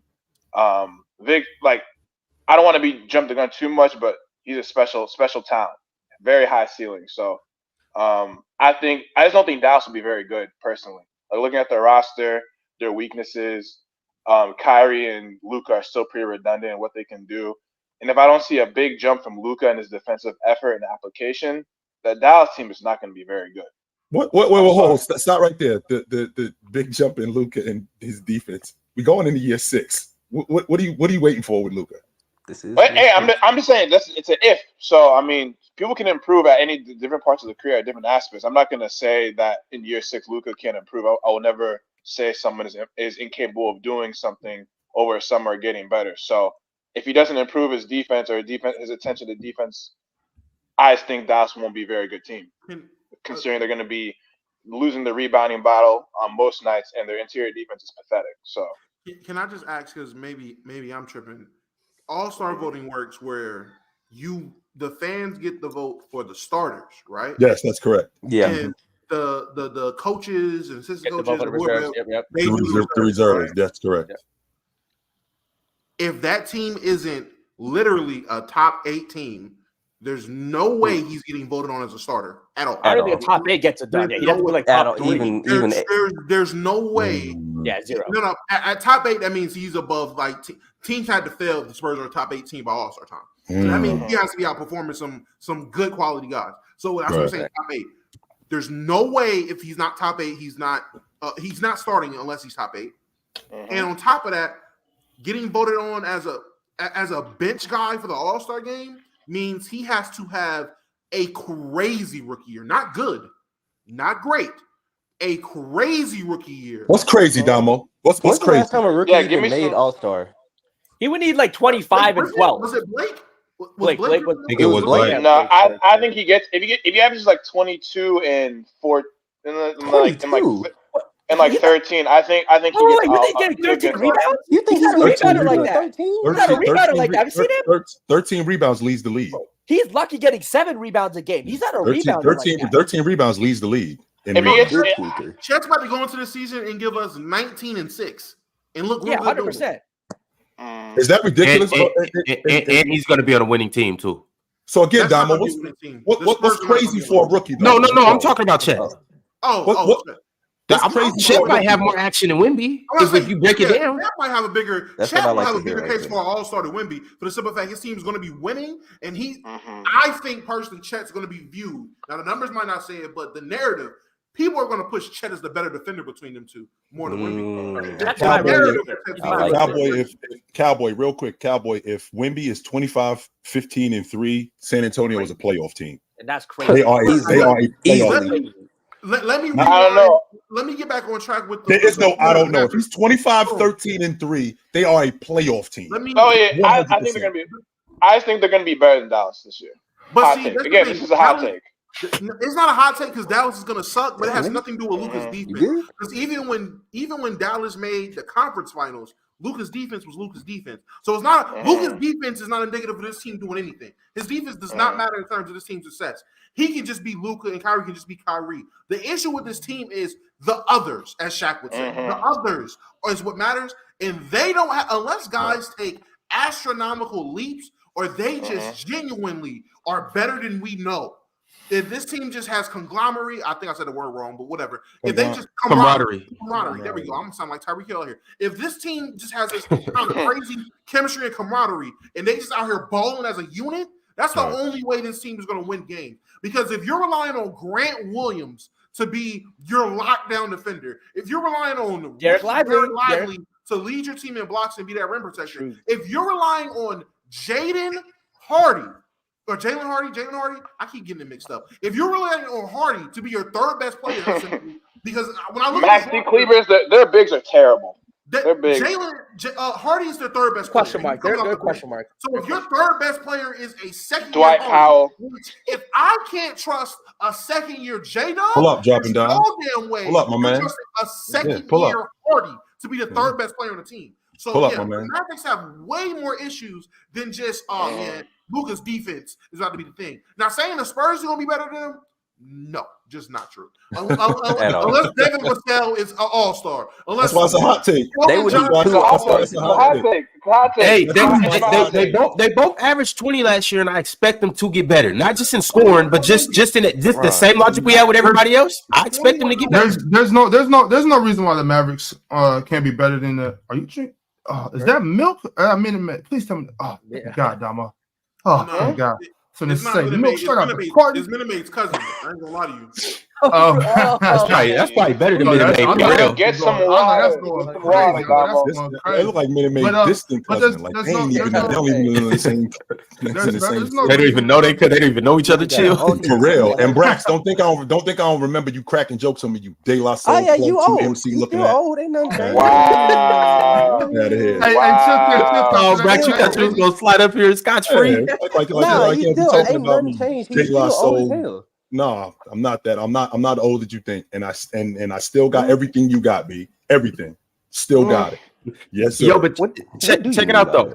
Braxton football. While you guys are up here, I need your because I got to get on to the next guest. We got a lot of guests in the back. I see you Context. I see you Julius. I see you Leaf. I see you Breezy, and I see you Buddy. Oh, you will get up here, Buddy. But I need you guys' most improved player predictions. Can you guys give me 3 people that you guys think will be in that race? Most improved. You go first because I gotta think of it. Damn, I wanted you to go first. I told y'all before y'all came up here. I'm gonna be honest, I didn't listen to you. I'm gonna go first. Yo, why y'all thinking on that though? I gotta say, I got you. Why y'all thinking on that? I gotta say, I might got me one for real. Got you on what? What you mean? I just because you see, I just ran back from the joggathon. I'm telling you. You was last year I thought it might have been a fluke. This year I'm like, oh yeah. Might not be the fastest kid, but he's fast enough and do not stop running. The competitive nature and the stamina to keep running for the whole 30 minutes. I got to tell you. Oh man, I might got me. Slow motion. Nigga got a West. Shout out young B-Lil man. You got to get a football player or basketball, Locks? Football or basketball? Oh no, my kids can't play no football, bro. Oh, gotcha. Go. So, I'll go first. I'll say, I'll obviously say because I'm a LeBron fan. Austin Reeves. You only get one, B. That's it. One. Who's the one guy? Oh, you said 3. I said top 3 candidates, and then I want to know who he's going. That's why I said Austin Reeves, Ben Simmons because he's trash. I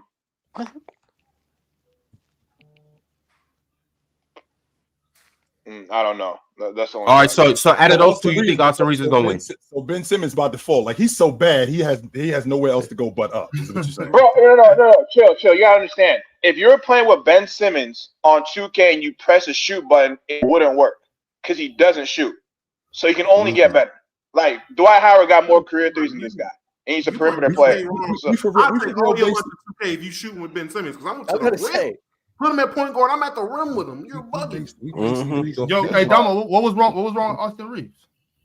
What? That's such a biased pick. He's not winning. He's not winning most improved. Rui will win it before Austin Reeves. Yeah, I think Austin All Reeves right. had such a good season last season. It's hard to make that big. But that's all I got. That's all I got. All right, Maybe he just cool. thinks Austin Reeves gonna come out and really be. That Austin Reeves will have to average 20 plus, and that's not happening. That's not happening. That's not team's happening. too deep. The team's too deep. All right, Brax, who you got? Who's your top 3 candidates, and who do you think ultimately wins? I think Mikal Bridges has a chance to win. I think he has the highest chances of winning. Actually, obviously Jordan Poole is another answer. Top 10 elite scoring. Jordan Poole, top 10 elite scoring. On like 27%, but for a third one, I can't really think of anybody actually. Those are only two that I feel like are just like clear cut probably gonna win. All right, for sure. Well, all right, y'all. We're gonna get on to the next group of people. Appreciate y'all for coming up here. Be easy, Brax, you big brain having ass nigga. Your head so big, you tripped and bumped his head on the sun. Get your ass out of here. Peace, old nigga, peace. All right, here we go. Context and my man Julius Irvin. Context back here with a purple hoodie and a purple glasses. It's crazy. What up, fellas? What up? Come on, man. Come on, baby. I'm out here, baby. What's the word, fellas? What's the word? What up? How you doing? What up? Always a pleasure to tap in with y'all, man. Always a pleasure to tap in, man. Yeah, most improved, man. Dr. J, talk to us. Context, talk to us. Who you guys got? Top 3 candidates. Go ahead, Context. All right, yeah. So for me, it's gonna be Jordan Poole. I think he's probably gonna be the most likely to get the situation because I think he's gonna get he has the ultimate green light at this point, right? I think Mikal is probably second right between because I think that if they're competitive, if Brooklyn's competitive and he puts up the numbers like the 26 with the defense, I think that's gonna move some people. The only thing is that Brooklyn Nets have, in my opinion, I think they have more talent than Washington Wizards, so I think people might factor that into it. And then for the third, I think the Wagner. I think maybe France. I think France could be a candidate for sure. Because I think Orlando, and I'm with Chill, I think Orlando is going to be the OKC of the East. I think Orlando might surprise. I think Indiana and Orlando are going to surprise some people on how they play. A dark horse, I think that might win. Could be Obi Toppin. I think if he can put up some numbers up, which I think he's going to get an opportunity to put some numbers up, I think he might get most improved. I think he's a dark horse that we should look out for. Best case scenario, what you think Obi do? Best case scenario. Best case scenario, I could see him put in maybe 17 and 8, shooting maybe about 35 from the 3 or 36 from the 3. Puts a lot of probably gets a couple of highlight blocks. I think just the style of play might influence the voters in his improvement. The opportunity, he's very active. I think Tyrese can turn him into a better version of Sean Marion. I'm cool. Yo, Tex, what? Better version of Offensively? Offensively? Hey, you see, I was taken aback. Offensively or all around? Offensively. Okay. Offensively. Big Ox, Big Ox, you know that. Big Ox, you know that. Big Ox, you remember Sean Marion when he left Steve Nash? He did play in Miami and in Toronto. You forgot about that, right? I just want to make sure we clear because we talking about Sean Marion like he was this offensive juggernaut. It did help that he was running with Steve Nash. Well, it did help. I'm talking when you say Sean Marion, the last thing I think about is Sean Marion in a Raptors jersey. I'm thinking about Sean Marion running with Steve Nash, Amari Stoudemire, and those guys in for the Suns. And I'm pretty sure that's the Sean Marion context was talking about. And then the year that I believe the year he made the All-Pro team, which was in 2006, Sean Marion, I think that Amari Stoudemire didn't play the whole year. So that don't mean nothing. He just said Obi Toppin. And I like Obi. Don't get me wrong, but we don't look. I know it's context talking. We don't got to put too much context to this. You know what I'm saying? He said Sean Marion. So the first thing I thought was 2006, 2007, Sean Marion. Mm-hmm. I'm not thinking about the Heat Sean Marion, who I wasn't mad at, or the Raptors Sean Marion, who I completely probably ignored. But I'm talking about the son, Sean Marion, and I was just taken aback. That's all.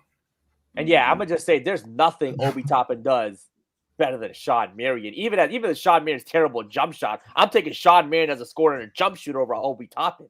Obi Toppin's terrible offensively. Defensively, he's nowhere in the caliber of Sean Marion of getting into passing lanes, one-on-one defender. Obi Toppin does nothing as good as Sean Marion. I don't know where that player. Yo, context, we can't hear you. This is why we don't take your basketball acumen. No, this is crazy. Jalen, there's no way. Oh, you should take it serious because Sean Marion is clearing Obi Toppin in every facet of basketball. Every facet of basketball. But go ahead. Oh man, we can't hear you. We can't hear context. We can't hear you. We can't hear you. Context. We gotta get context back. We gotta get them back. We gotta see if we get context Jalen's back. spinning right now. I'm telling you, it's Obi Toppin. We talking about Obi Toppin and Sean Marion. Obi Toppin's been a draft. We gotta see if we can get him back. Yeah, I did feel what he was saying though. Like playing next to a guy like Obi Toppin, playing next to a good point guard, it will your stats will go up. It'll make you look better. Kind of like like Miles Bridges with LaMelo. I mean, he brought up Sean Marion, but Obi still Toppin though, I don't. 7.4 points, 2-point area, 1 assist, shooting 34%. 44% from the field. What are we talking about? There's nothing Obi Toppin. This is Obi Toppin. Like, we know who he is. He's not a good player. He's probably out the league in a couple years. I don't know about all that, Jalen. I don't know about out the league. What? He's a high draft pick. The only reason he's still in the league is he was a high draft pick. Obi Toppin's basketball game is terrible. He's out of here in a couple years. Yo, ISO. Jalen, no. Jalen, you're Obi Toppin can't ISO either. Ain't no ISO. That Obi Toppin is gonna be out the league. There's a reason why Indiana. Hold on, Jalen. There's a reason why they traded for Obi Toppin, and there's a reason why I just said Tyrese Halliburton is going to elevate it. The same way Miles Bridges. Remember before LaMelo got there, Miles Bridges, everybody was like, we don't know if he's gonna be in the league. We don't know. And then LaMelo got with him, and what happened? He turned into a 20-point per game scorer. Ain't no one said about Miles Bridges. Who said that about Miles Bridges? Who said about Miles Bridges? Ain't no one say that. What? What are you talking about? Miles Bridges was never in basketball. Who said that about Miles Bridges? That's why I know he wasn't in basketball talks.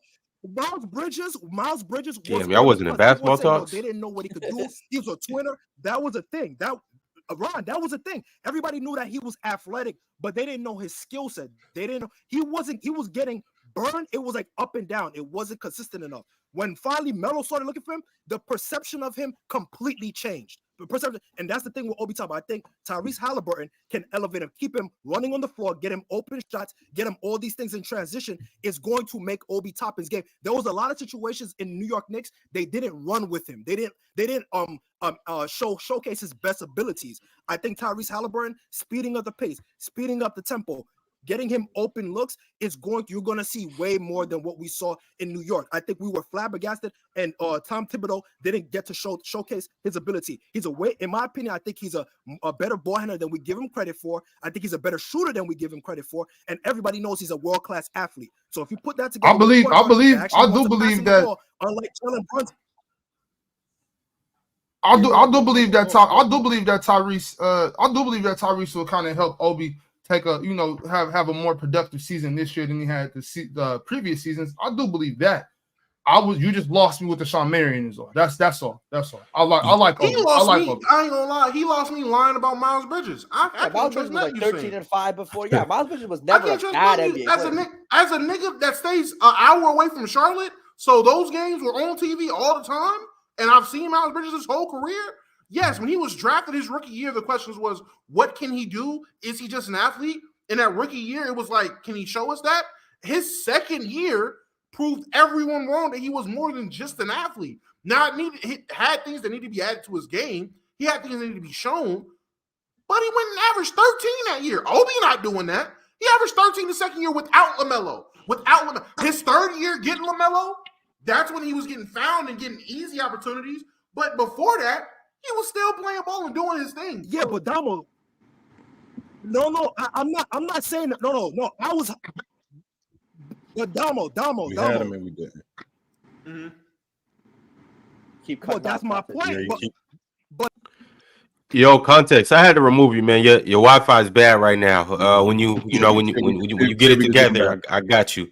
I got you on the flip side, my friend. But speaking of Miles Bridges, and Julius, I'm gonna get to you in a second. I want to hear your most improved predictions as well. But speaking of Miles Bridges, apparently the brother has turned himself in. He's smiling too. What did he do? He got caught again. Yeah, he getting off. Yeah, he getting off with that one. Because this is not what it's not what it was. But like what we were talking about this yesterday. It's not what it was. People was talking about like he violated the restraining order like yesterday. No, this was something that happened back in January earlier this year when that stuff was still going on. Yeah, that's all this was. Yeah. All right, Dr. J, man, holla at us. Who you got for your top 3 most improved players? All right, I think Jordan Poole. He the most popular pick, I think, but I'm not gonna say Jordan Poole. I'm gonna go with some names people ain't said yet. With Jordan Poole, I just want to say real quick: is he going to improve, or is he just going to take more shots? I think he's just going to take more shots. He's going to take. I mean, his roles improved. Like he might not get better. He might not be a better player, but he's gonna. I think he could. I think he's gonna average at least 25. Yeah, but that's what the NBA. That's what the NBA is, gentlemen. It don't matter who's better. It's about whoever's getting the most shots, most points, and most stats. That's the best player. Yeah, fair point. But my number one, I'm gonna say Cade Cunningham. I don't know if he can really qualify. Can he really qualify since he didn't play last year? Or yeah, I mean, yeah, as long as his numbers is better than the year he did play, yeah. So there's no prerequisite for how many games he had to play. Yeah, that's right. For most improved. Okay. Yeah. I don't think it's a prerequisite for the season before. I don't think so. I think it's just about you being better now. I mean, if they're going to do it by numbers thing because of his health, I mean, I guess that would negate last year, and you would just compare him by his rookie standard. Well, his rookie year. Yeah, but I'm pretty sure they would just go based off last year. Ooh, then K got to be an all-star this year to get most improved. That's what my expectation is for Cat. Yeah. I think he can be a borderline all-star. Is that ridiculous to think, Damo? No, I'm not saying. I was going to say I agree. It's just it's an expectation. It's a high expectation, but he deserves it because he's a great player. So I don't disagree. Like even if he don't make it, I think his numbers would be good enough. Like I think it'd be at least 24 points a game, 23, 24, about 6 and 7. But the next one I'm gonna say Jabari Smith. I like what he's been doing this summer. I think he improved a lot. Number 3. I'm gonna say Jonathan Kuminga. I just don't know if he's gonna get the minutes, but I think he definitely is gonna be a big cat. If he get the minutes, he's gonna be up there for most improved. Jonathan Kuminga. He should be playing more this season. There's no reason why he shouldn't be playing more this year. There's no reason why. I think we're in year 3 now with him. I think we're going into year 3 now with him. There's no reason why he shouldn't be playing more. Right. No reason. If he can get at least 6-man type minutes, 20 to 25 minutes, I think he can improve a lot. His numbers can improve a lot. So that's my 3. Okay, bet. Cool. Appreciate you, bro. Yo, Professor J, what's going on, my friend? He played 20 minutes last year, so he should be playing more this year, no doubt. Professor J frozen, can't hear you. Can't hear you, brother. Professor J. He looks frozen right now. Yeah, he frozen. We can't hear you. Yeah, he froze for sure. Everybody coming up, camera issues, freezing. Yeah, man, I'm trying to get y'all up here with the panel, man. Y'all. What happens, man? Everyone talks that smoke in the chat, and they get up here, freeze up. They freeze up, technically and literally. Damn. Yep. What's up, buddy? What's good with you? What up? Cool. Where there? Damo, what it do? What's good? Cool, man. What's up, man? Hey, need player of the year predictions from both of y'all, man. Talk to us. Who y'all got? Who's some good candidates? Yeah, but before I go, the amount of Dallas Mavericks cap that was going on this platform was crazy. Bro, the Dallas Mavericks, saying the Spurs are going to be over the Mavericks, that's disgusting. That's absolutely disgusting. I can't believe who said that? That dude that came up here earlier. Football. Yeah, football breakdown. Football said that. It's crazy. And then the Mavericks, when it comes to the pieces, I mean, y'all might just not know. right?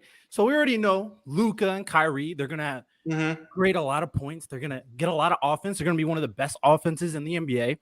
Josh Green is a legit Swiss Army knife. If you don't know Josh Green, he can play good defense. Obviously, in addition to Josh Green playing good perimeter defense, of course. Kyrie Irving's not a bad defender anyway. He's an average defender. He's garbage. Not garbage. Yo, I mean, Kyrie was try, man. Hey, Riddell, my man, Riddell. I'm trying to stop you right now from going down this road. It's not going to be a good road. Oh, man. We already in the car, bro. I know you're a homer. I know you're a Dallas guy. I'm like, we already in the car, bro. Riddell, who's a better basketball player, Kyrie or SGA? Who's a better basketball player, Kyrie or SGA? They're like the same tier. It's not. It's whatever. They're on like the same tier. Can I ask you the point I'm making is not that they're going to be an elite defense. The point I'm making is that their defense will be good enough for them to win games. Let's not forget the Mavericks before Luka and Kyrie got on the team, before Luka got injured. They were a playoff team. They were one of the better seeds in the Western Conference. Now everything got messed up. Chemistry was messed up. They got rid of Dorian Finney-Smith and Spencer Dinwiddie, of course. But let's not act like that is the reason why their defense fell apart. They got to fix some things, of course.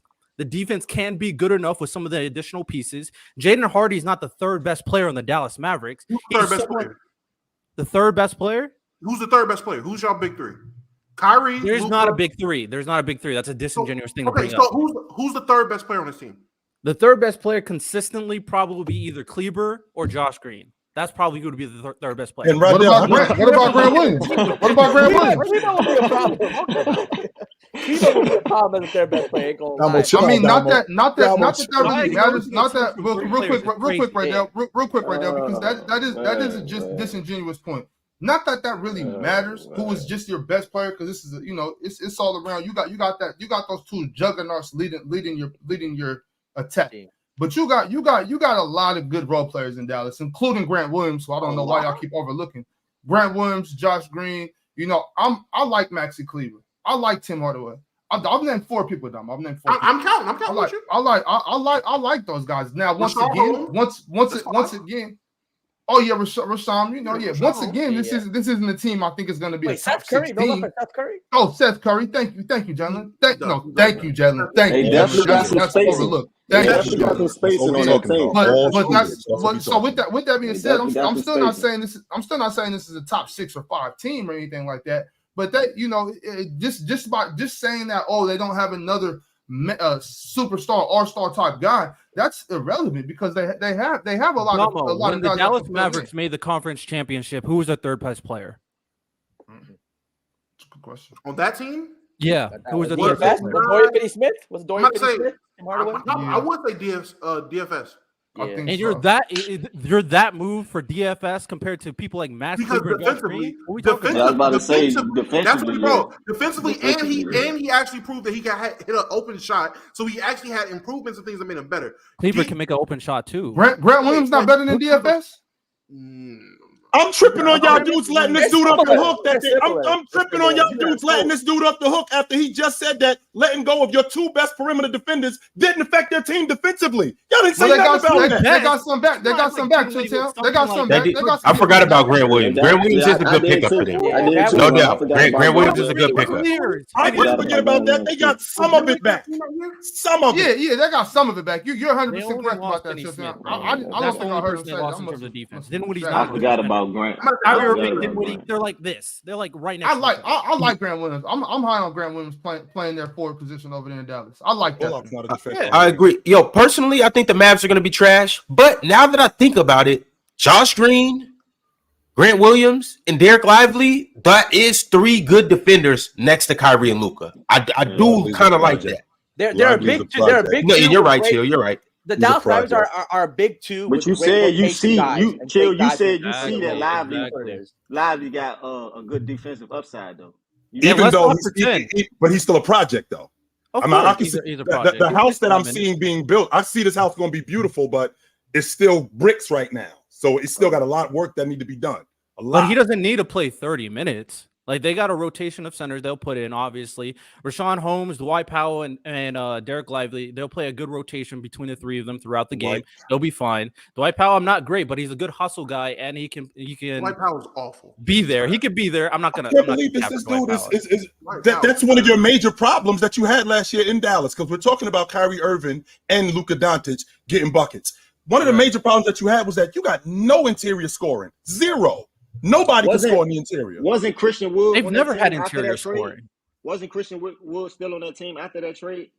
Yeah, but Wood's a ball stopper. No, that's what I'm saying. That's my point. That's my point. He doesn't play defense either. Yeah, no. You put Jason Kidd in the same category as like Steve Kerr. Damo is like a coach that don't know how to operate big man or work with big man. I don't know if I'm going to say the same as Steve Kerr because I haven't seen too much. I mean, I can't remember too many talented big men that came through Steve Kerr, at least on the Warriors. So I don't want to say Steve Kerr just can't work with big men. I think he's just suffering from the success that he has as the Warriors coach, which is, okay, my team is the only team I've coached for real is a small ball unit. So he took that into this summer and was like, well, I'm going to just do what I'm used to instead of changing it up and trying to be different in any way. So I don't know. I got to see more. I got to see more bigs go in there, not produce, and then go somewhere else to be great. If James Wiseman can look like how he did last night, which is why Mars is here. He don't want to say that, but Mars not here. We got his ass. We got his ass. Mars, James if he can look like that makes sense. Hey, man, Steve Kerr might be a terrorist. Can't work with business. James Wiseman looked good last night. All right. Is it offensively that we talking about? Steve Kerr can't work with bigs? Because I mean, JaVale McGee was on the crew, and Looney is on the crew. So I mean, these guys. I ain't saying that. You know, you're talking about a 20-a-game big because that's not the way the offense is constructed in Golden State. But the bigs that he did have, they were effective. I'm saying back to go ahead, buddy. Go ahead. Back to what Randall said about Christian Wood, and it goes back to him being on the Lakers, bro. If AD's playing the five, right, Damo, and Christian Wood intent is the only really just score the ball, it's gonna be the same thing as it was in Dallas. That's why. Even after that trade, it wasn't nothing. He was still on there, but he was looking to score with Luka on the court. He wasn't really looking to do nothing else. Even while being on the floor with Luka, he was just still looking to score the ball. I would say the difference with Christian Wood being in LA versus being in Dallas, him playing next to a guy like AD, I don't know too many teams in the NBA, especially competitive teams, where their front court is consistent of two guys giving you like 15 points a game, and you got to worry about them scoring on the interior. It's not too many teams. There are a few, but it's not too many. So with Christian Wood, and that's why when we had that conversation about what lineup would I want to end the game with, what lineup am I comfortable with, I had Christian Wood in that lineup because offensively, it's there. I don't know what kind of system we're going to be running deep into the trenches with LeBron and AD on the court. I think it's going to come down to just our best players being our best players and the guys filling in and doing whatever. But he's a defensive liability. He can be a defensive liability. That's fine. That's why that's my point. You put him next to AD. That's why he's on the court with AD. Because if you have AD guarding the best big, how many teams has a 4 that's going to really give you problems? It's not that many. So now all he got to really do is just worry. He just got to score and then play and backside rim protect, which at the very least he can get a block. That's the very least. He can block a shot. But it goes back to what you were saying earlier, Damo. It's some good fours in the West. Yeah, meh. How many though? How many inside fours? Now we're talking about guys on the perimeter. Then obviously Wilson his ass down. We got Vandal out there. That's what we got Vandal too. Vandal's out there. We got Rui is another backup. How many interior fours is it? How many guys have two bigs on the court at the end of the game that both are interior threats? Because at that point, hey man, we just gonna make do what we got. Go ahead. Memphis with Steven Adams and the big fella in Triple J. So you got Joker and Aaron Gordon. So Joker and Aaron Gordon. But Joker and Aaron Gordon. Right, not worried about them. Unless Mike Malone is Aaron Gordon playing from the outside in. I think he's gonna play the same. I think he's gonna play the same exact way he played in the finals, which is he's gonna stand in that dunker spot, stand in the short corner, and maybe try to knock down open 3 for the most part. But I'm not worried about Christian Wood getting dominated by Aaron Gordon. If Aaron Gordon is beating us, I'm living with that He's gonna cook Christian Wood on the backdoor cuts, though. The dude does not try on defense. He's a ball watcher. Like that's because he was playing with losers. So now I was gonna say, when you're on a team that's gonna contend, when you're on a team that's gonna contend, players do tend to try more. On oh my God, Jalen, that's bullshit. That's a real thing. That's a real thing. Okay, now Jalen, you don't just spend your whole fucking career. You don't spend your whole fucking career not playing a lick of defense, not guarding your own shadow. And then all of a sudden, I'm playing with a good team. Let me learn how to play defense. You know, defense is effort. You know, a lot of defense is effort, though. You know, defense is effort. See, Jalen, that's also something that people just said. Yes, defense is a lot of effort, but there's skill in defense. There's IQ in defense. There's knowing where to be on defense, which is a part of our IQ. There's knowing how to take a jab on defense. If you taking a jab with your front foot on defense, then you're cooked. You know what I'm saying? People don't understand that defense is not all effort. You have to know how to play defense. You have to practice your defense. You have to watch film. If you're not doing that, you can't just turn. That's not a light switch. You can't just turn your defense on and off. Yeah, but no one's asking Christian Wood to be an all-world defender. Again, just be average at best. Play hard, hustle, average. And that's what when you have AD there to cover for you. When you have AD there to cover for you, he can hide in some of the mistakes. I mean, he hustles as much as an average NBA player hustles, I guess. How many average NBA players average almost 10 rebounds? He averaged almost 10 rebounds a game for you dudes. That's dirty. You already said the Mavericks are terrible at rebounding. Someone has to grab the rebounds. Okay, like he's tall. Someone has to grab rebounds. What are you talking about? Yes. Luka averaged what? 8 rebounds for you guys? And that's crazy considering we have no rebounders. So you did. You had him and Christian Wood. And don't get me wrong. I'm not a fan of Dwight Powell, but the fact that Christian Wood does rebound, I mean, that does matter. So he does bring some hustle to the table. He does bring some of that to the table. Now, we can't talk about Christian Wood as, this automatic defensive stopper. We in year 8. This is probably who he is. So all the Lakers are going to do is maximize what he is. He a bucket getter. That's what he is. He's a bucket getter. It ain't probably. That's who he is. Chill. So it's not like it's a situation where it's not like it's a situation. Say, after 5 years, yeah, man. Players, they are who they are. And that's why you put them next to AD. There should be no reason why. And even if he is the backup 5 or the small ball 5, whatever you want to call it, that means Vando and Rui are on the court with him. There's no situation where he's just going to be solely a defensive liability. At any time, at least unless Darvin Ham is a terrorist that I think he is, there should be no reason why there's not a defensive juggernaut or somebody who's a good defender next to him while he's on the court. There's no reason. If it is, I'm plucking lumps. I'm just saying. Now understand what after 5 years means. That you can have better seasons after that. But going forward after year 5, this is probably what you should expect moving forward. You can get better seasons in year 7 and in year 8. But whenever you see this dude, go back to year 5. That's probably who this dude is.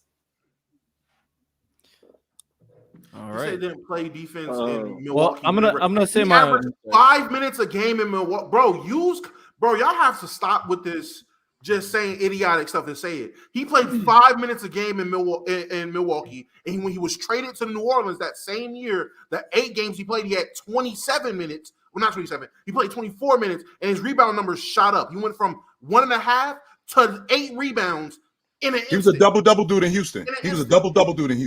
He gave the Mavericks 7 boards. I'm not saying that the guy's about to just go out there and be this interior just juggernaut, but again, playing next to AD, all you got to worry about is scoring. Let AD worry about playing. Literally, it's the best of both worlds. Let AD worry about playing defense, which he's great at, phenomenal. And let this nigga score and rebound. That's it. But AD still gonna have some weird animosity in his heart because he don't really want to play the 5. He want to play. You think he's still on that? You think he's still on that? Yeah. He's been on that for like 2-3 years now. Oh, he for sure still. Well, hold on for a second, buddy. Here's the difference, though. I don't know why. Though. The question I'm asking you is that even let's just say for the sake of argument, he's been on that. I mean, last year he went 26 and 12 and a half. So it's obviously not affecting his game. So he's still one of the best players in the game. That's his mental, though. That's if no, go ahead, Damo, go ahead. No, my fault. I didn't mean to cut you off. I was just saying the thing with him not wanting to play the 5 is what I'm realizing because when I went back and watched his Pelican days and then that first year on the Lakers, he was a lot smaller. He might not want to play the big because one, he knows no one knows their body more than these players. He knows his body, and he knows for him to play the 5, he has to put on weight. We all know with any guy, And you got to bang a little bit more. You got to bang a little more. He don't want to be that physical. If he can play the floor, he can slim up. He can move a lot quicker. He can move a lot faster and play the game he likes to play. Let's remember, I said this earlier. This is the same guy in high school, midway through his high school career, just gets a growth spurt, and now he goes from guard to big. He wants to play. In his senior year, he went from 6'2" to 6'10". For his senior year, play the way he wants to play. I want to get back now, buddy. You were just talking about that mental. So again, we talking about a dude who playing the four. How many physical fives do we have? How many guys do we have in the league? Because again, Ewing gone, Olajuwon gone, Shaq gone, Dwight Howard gone. How many guys are actually beating up on guys? Anthony Davis still at the 4 spot, or even at the 5, he's still leading the league in rebounding for the amount of games that he played. He's still in the top 5 in the league in blocks. He's still doing all the physical stuff that bigs do. Now, I'm not looking at this dude like he got to go up against dudes from the 90s where he got to be physical like he going up against Charles Oakley and Michael Cage, because it's a different game. But what I'm asking is what are you asking him to do at the 5 that he's not doing at the 4? Dealing with the guys that do want to be physical. I watched AD last. Who is that though, Damo? Who is that? Nikola Jokic. I'm using a small case study. I watched them going against the Knicks, and Mitch Robinson out physical them. Mitchell Robinson was really wanting to bully guys that want to be physical. Can I bully him? It might not be a case of you just have this astronomically big guy that's just like Shaq or even a Jokic. It could be guys who are embedded to their position. Chill. It's exactly. somebody that wants to be physical. I'm the 5. I'm playing the 5. Like the guy for the Pistons, Isaiah Stewart. Last year, he want to play the 5. He want to bump, but this just that they got so many bigs in Detroit that he got to play the 4. That's probably not what he want to do, but that's what he got to do based on the bigs that they got on that team.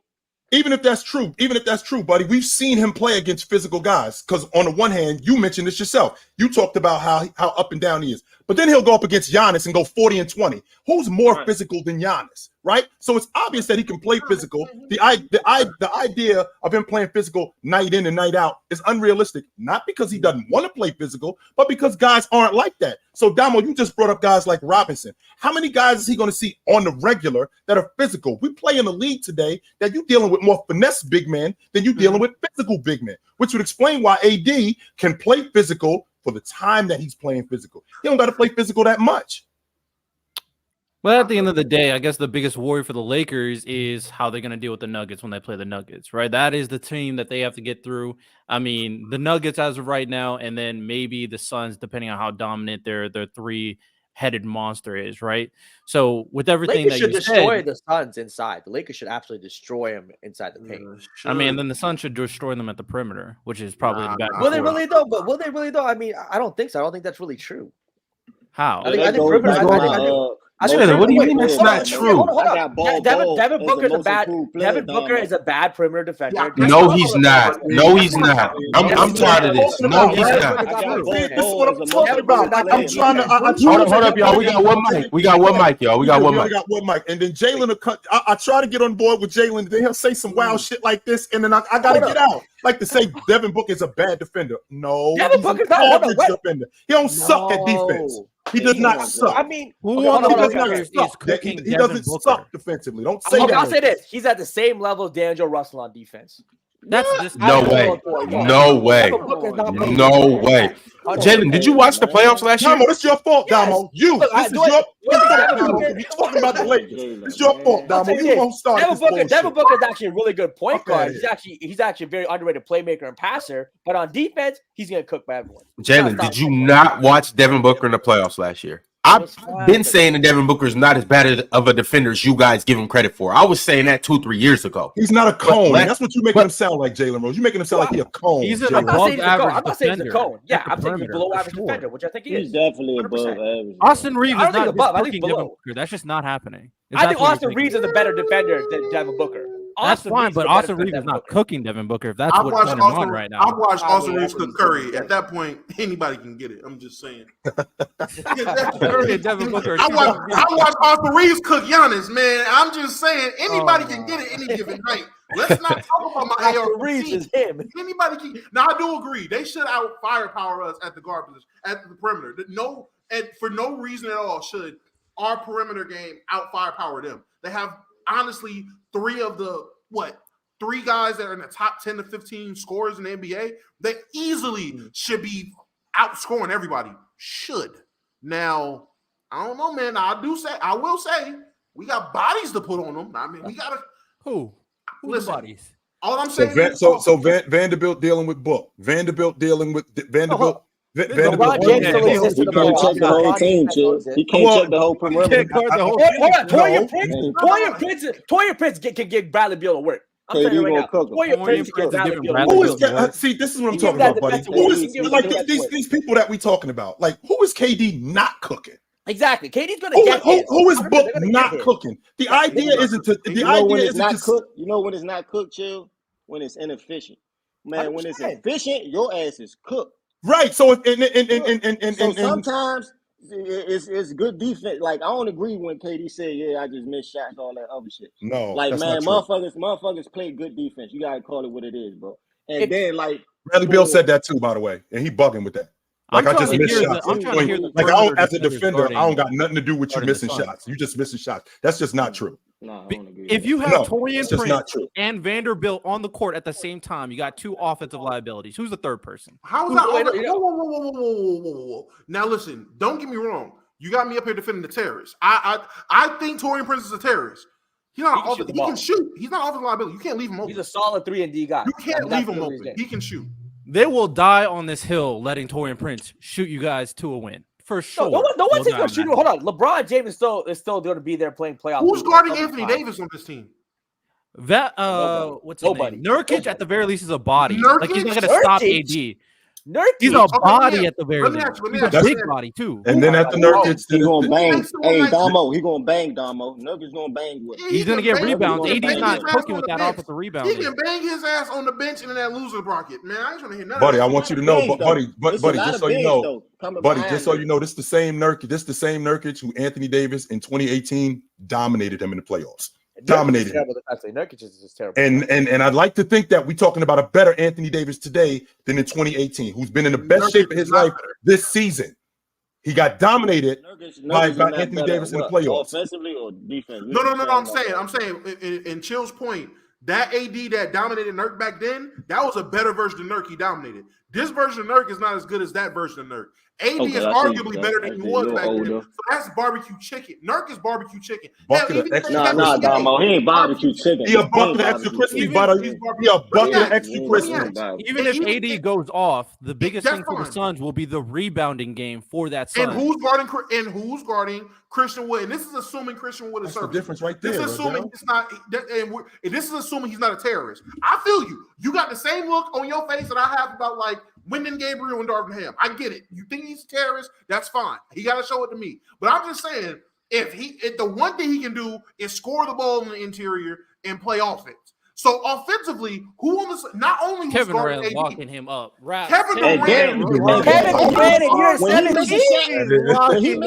Hey, Damo, I'm telling you, man. Christian Wood miss a shot or don't get the ball or some shit like that. Just watch his body language, man. Watch his body. I know. I said in the preseason, I'm like, yo, hey, listen, out of all these new niggas, I don't like Christian Wood's energy right now. And I understand he's like it's an adjustment. It's an adjustment period. I saw when he was playing with Dallas, man. It's no way you on the floor with Luka and Kyrie and your initiative is to try to score the ball. That's his game, buddy. I understand that, bro. I understand that, but it's like it goes back to role players, bro. You on the court with these two, not just you on the court. You on the court with Kyrie and Luka, bro. But he ain't thinking that. I know what you're talking about, but he ain't thinking that way. His role is I'm buckets. The other stuff will come. The other stuff will come after I get buckets. His game is predicated on him getting buckets. That's who he is. Whether he's on the floor with Kyrie Irving, Luka Doncic, LeBron James, Anthony Davis, in Houston with Jalen Green, don't make a difference where he is. His mentality is I'm buckets. I'll rebound later. Yeah, that shit could fly in Houston though, Chill. It could fly down Houston. But now go ahead, Dom. No, I was gonna agree with you. Definitely that would be an issue, and I understand with that being an issue on that Mavericks team. The difference on this Lakers team is the star players on this Lakers team are doing other shit. So if Christian Wood in his mind is like, yo, let me score, LeBron can say, okay, cool, let me be the floor general. I'm 59 years old. I'll let you score. Damo, when he got 10 years on him, he was just 48 20 minutes ago. God damn, how many more years you gonna put on him? Every 5 minutes, he gets 10 years older, man. It's dog. Damo, I feel he's what you're 60 in a saying, minute. but we got to realize that even though Christian Wood, is a pretty decent scorer, he's not an efficient scorer. The offense that you're going to get from Christian Wood on a consistent basis with the Lakers, I doubt will outweigh what the Suns or the Nuggets are going to get you on the other end, considering the dude's not a good defender. So you can do that for 15 minutes. I think Christian Wood's going to have the most open shots he's ever had in his career with the Lakers. He's going to have the most open shots ever had in his career. I'm looking at these numbers. I'm about to say, I don't know what league average is, but if this ain't somewhere above, he's one of the best. Man, Damo, he's one of the best stop and pop bigs in the game, and he can shoot the long ball at the mid range. But he's not a 3-point shooter. Okay, but he can shoot the long ball. He can. I was about to say, Jalen. I think he don't take as much mid range shots as. I think he take more threes than, in my opinion. I don't think he's in the mid range. Let me see. I don't think he play in the mid range like that. Yeah, he do. Yes, he does. In transition, he play in the mid range. Like stop and pop, like you just said. He a real good stop and pop big. And when you in the half court around the 15 to 18 foot line, he does play in that area. Last 3 years, he does play in that area. He plays in that area a lot. Last 3 years, 3-point line, 37, 39, 37%. Hold on. He's a good 3-point shooter. He's a good 3-point shooter. I will say this though, based off distance from 3 to 10 feet. Well, let me start at close and just get further back. At the rim, 70%. 70% at the rim. 3 to 10 feet, 57%. Yes, he does, Briscoe. I'm watching. Yes, he does. 42% if we're rounding up because I've been rounding up. 16 feet to the 3-point line, which is that mid-range range, 35%.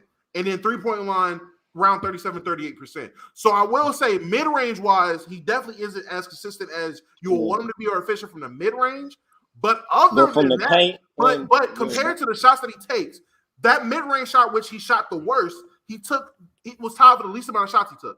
So it's not like he's forcing these shots. I feel like he knows himself. So the same amount of shots he took from 16 to 3 is the same he took from 10 to 16.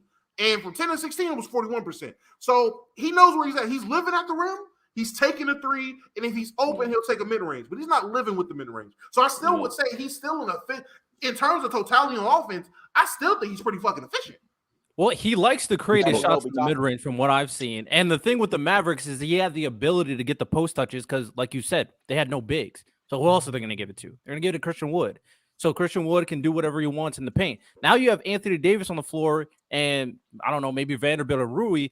Are just everybody going to spread the ball out and give Christian Wood on the block? Is that what's going to happen? How we get on the Lakers? That's what I want to know. How did we get on the Lakers? Yeah. Radale and Buddy, I need you guys' most improved player prediction. I'll say mine real quick so y'all can, get on.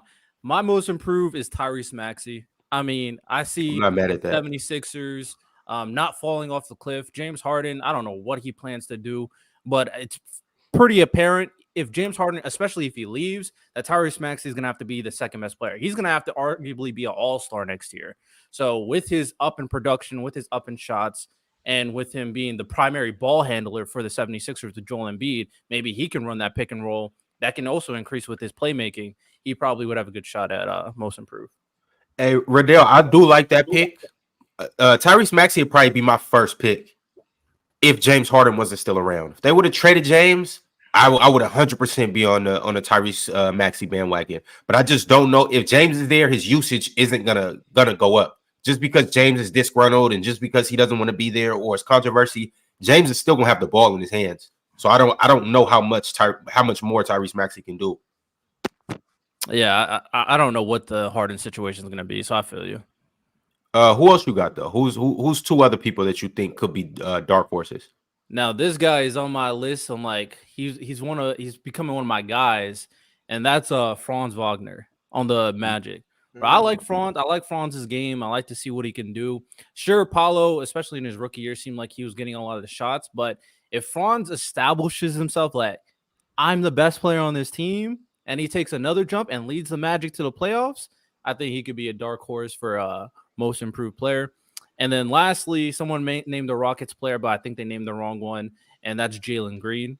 Jalen Green, the Rockets, they're supposed to be a better team. So if he locks in on defense and that scoring becomes more efficient, I mean, we're talking about a more efficient 25 points potentially and better defense with the Rockets team striving for a play-in. Like, the NBA loves those unexpected teams. That's why the Jazz got so much noise. So if the Rockets become that team and Jalen Green is the best player on that team, he could definitely win most improved.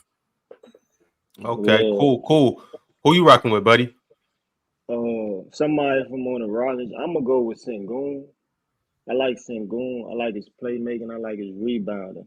And I think if, just like y'all said, if Jalen Green step up on defense, I believe if Sengun give a little bit more effort on defense, he will probably get a nod on that team, because it's probably three of them that probably be able to get a nod. Because Context said it too. Jabari Smith.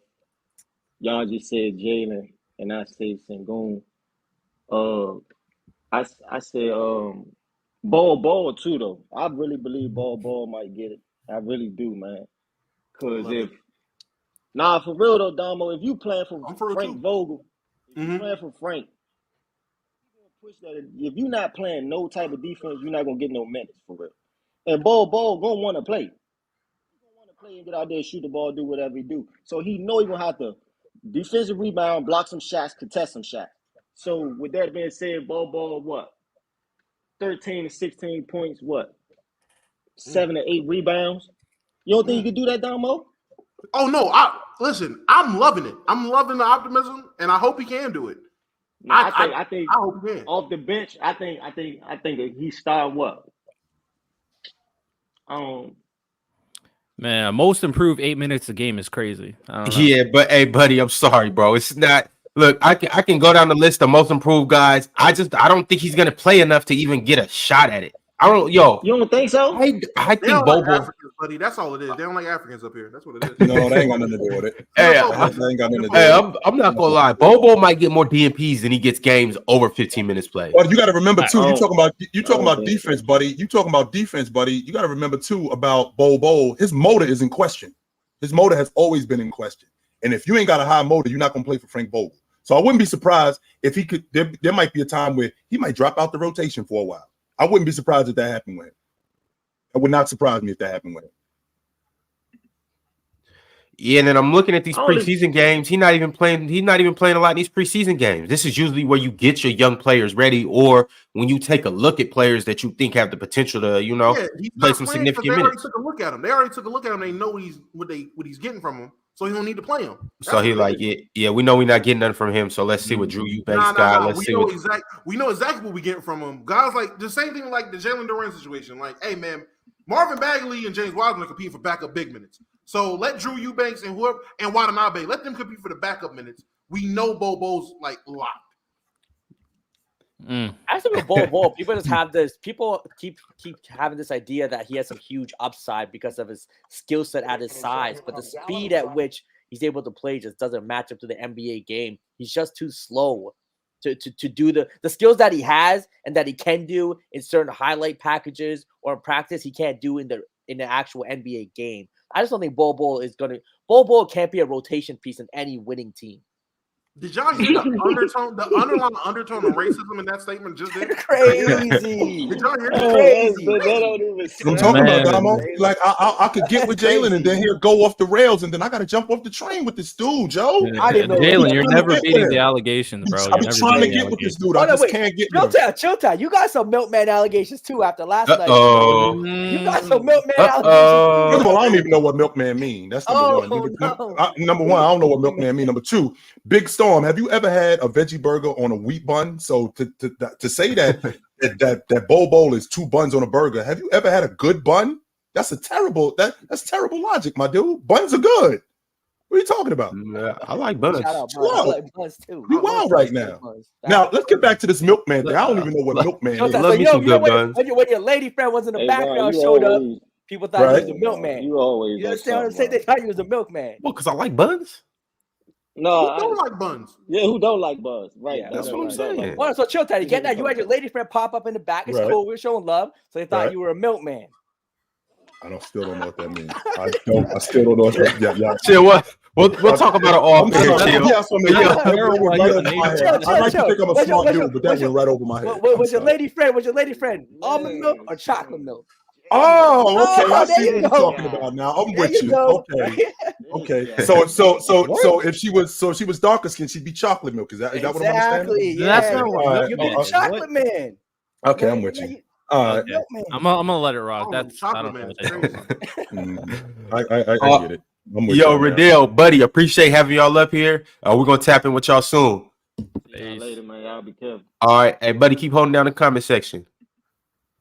Yo, I ain't gonna lie. This episode is definitely about to break the internet, man. We had like what 30 minutes, 25 minutes uninterrupted of Buddy and Chilltown just like that. Just good. No beef, no drama. That was showing love. We love to see it, man. We love to see that. That was great.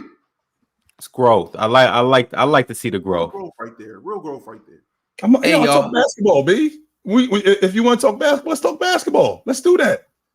Do it. Let's do it. That's what I want to do. Let's talk basketball. That's what I'm here for. All right, fellas. So we're gonna get into all of our most improved player predictions, who we think's gonna win, and some other good candidates. Before we do that, though, it's a lot that's circling around the NBA community. A couple things I want to touch on. I want to hear you guys' takes on this. So first off, next week, next Wednesday, we'll be doing our player rankings. So we'll see where players lie and how we feel about all of that. I can't wait to do that. It's gonna simply be we're gonna have all the pool of players, and we're all gonna vote on who's the best player, who's number one. All right, number one player's gone. Now, who's number two? We're going to do that all the way to 40. We're going to do our top 40 players. But ESPN just dropped their top 100 players. And I want to know how you guys feel about Shai Gilgeous-Alexander being ranked above LeBron, AD, Devin Booker, Dame, and Jimmy. How do we feel about this? Going into the season. Based off last season, going into the season, I would assume. Yeah. I mean, I understand that he had a phenomenal season last season, kind of his coming out party for sure in terms of taking the next leap.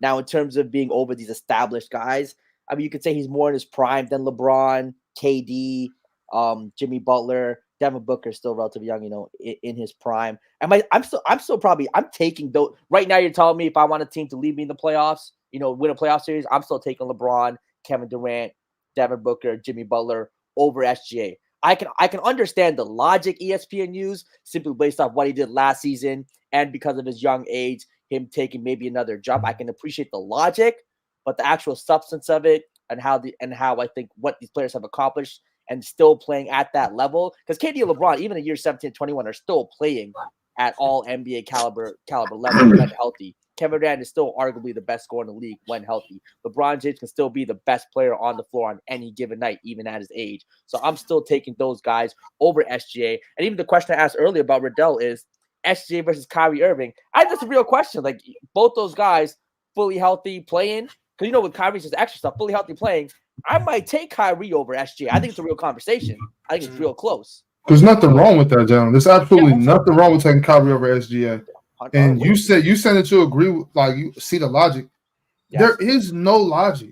There is zero logic to have SGA over Devin Booker. None. Like there's no logic. Donovan Mitchell. There's no reason for that. There's no argument for that. So why do you think they put it? Why do you think ESPN put it? Because he was a first team all. Because he's a young player and he was first team All NBA last year.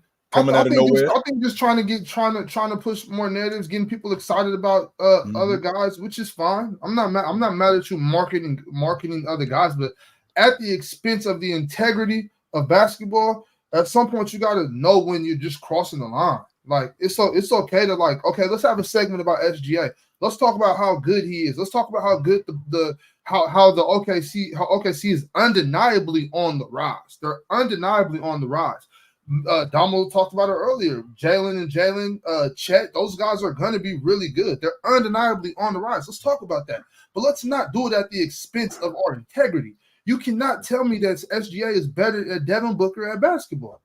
I'm not sure. I can't come around to that. I can't come around to having SGA ahead of Jimmy Butler. I can't come around to that. I'm not willing to do that right now. Me personally, I had no issue with it, and I did a Twitter space on it. Hell, my Twitter space, I said, me personally, I have a problem with LeBron being over AD at this point. And I real life had LeBron. I moved LeBron down to 11. I said I think Devin Booker needs to be in the top 10. It really should be LeBron at 11, Booker at 10, AD at 9, and I have no problem with SJ being at 8. I would assume ESPN said, based off of the season you had last year, in totality, not just playoffs, and I don't know how it's fair to say, oh, well, we're going to have these guys who made the playoffs outrank the guys who didn't make the playoffs. That obviously wasn't it, because they have Luka at what, 5, 6, 4? Luka's high. Yeah, I think Luka was. So the order was Giannis at 1, Jokic at 2, Embiid at 3, Luka at 4, Steph at 5, JT at 6, KD at 7, Shea at 8, LeBron at 9, AD at 10. But Damo, they can't renege on Luka now though. Like now, obviously, and I understand that you can miss the playoffs and still be a top 10 player. I'm not trying to push that at all. You can, and it happened. Luka's a top 10 player. But the thing about it is, if Luka, let's say, which last year was a bad year for Luka, and to me, I've been very vocal on how I feel about Luka's season last year. But if people at ESPN and the NBA, they can't voice that. They can't renege on Luka. They didn't already sign the paperwork. Mm-hmm. You know what I'm saying? They can't renege on Luka. So that's more so to that. Like they can't do that. But still, looking at this list, it just feels like to me they're taking guys based off what they did that regular season. Mm-hmm. They're taking some guys that just have crazy narrative pushes and who they're going to push for. Obviously, they're pushing for Giannis over Jokic. And it's just the ESPN narrative plus what you did last year, which Shea doing what he did last year, I have no issue saying he's better than the guys that they have him over. I really don't. When the conversation comes on Devin Booker versus Shea, I had this conversation. When you break the games down, yes, Devin Booker is the better scorer. Hands down, better scorer. I think Shea still can produce scoring-wise as much as Devin Booker any given night, even though Devin Booker's the better scorer. Playmaking, I believe because Shea is playing with Josh Giddey, who's a tremendous passer and playmaker, that hinders the numbers, so it will skew your perception of what his playmaking is. I think his playmaking is pretty above average to good, just like Devin Booker's. I don't think Devin Booker is an elite playmaker, depending on what you view playmaking as. Some people view playmaking as the offensive gravity, and because you can score will make you a great play. So it really comes down to semantics on what you think, but I don't think Devin Booker is a great playmaker. I think he's a good playmaker. It's a secondary thing, just like Bradley Beal. I think they're good playmakers.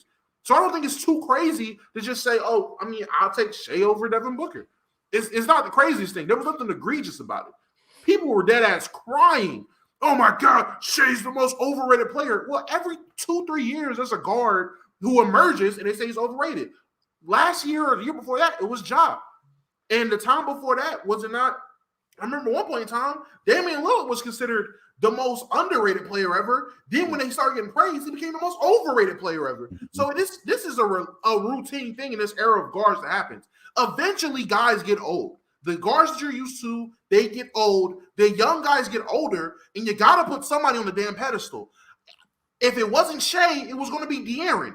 If it wasn't De'Aaron, it was going to be who? Anthony Edwards? I can get behind that, Damo. I can get behind that. Even if that's true, though, Big Ox. But if that's true, Big Ox, then these guys would be older, but only except Devin Booker is not older.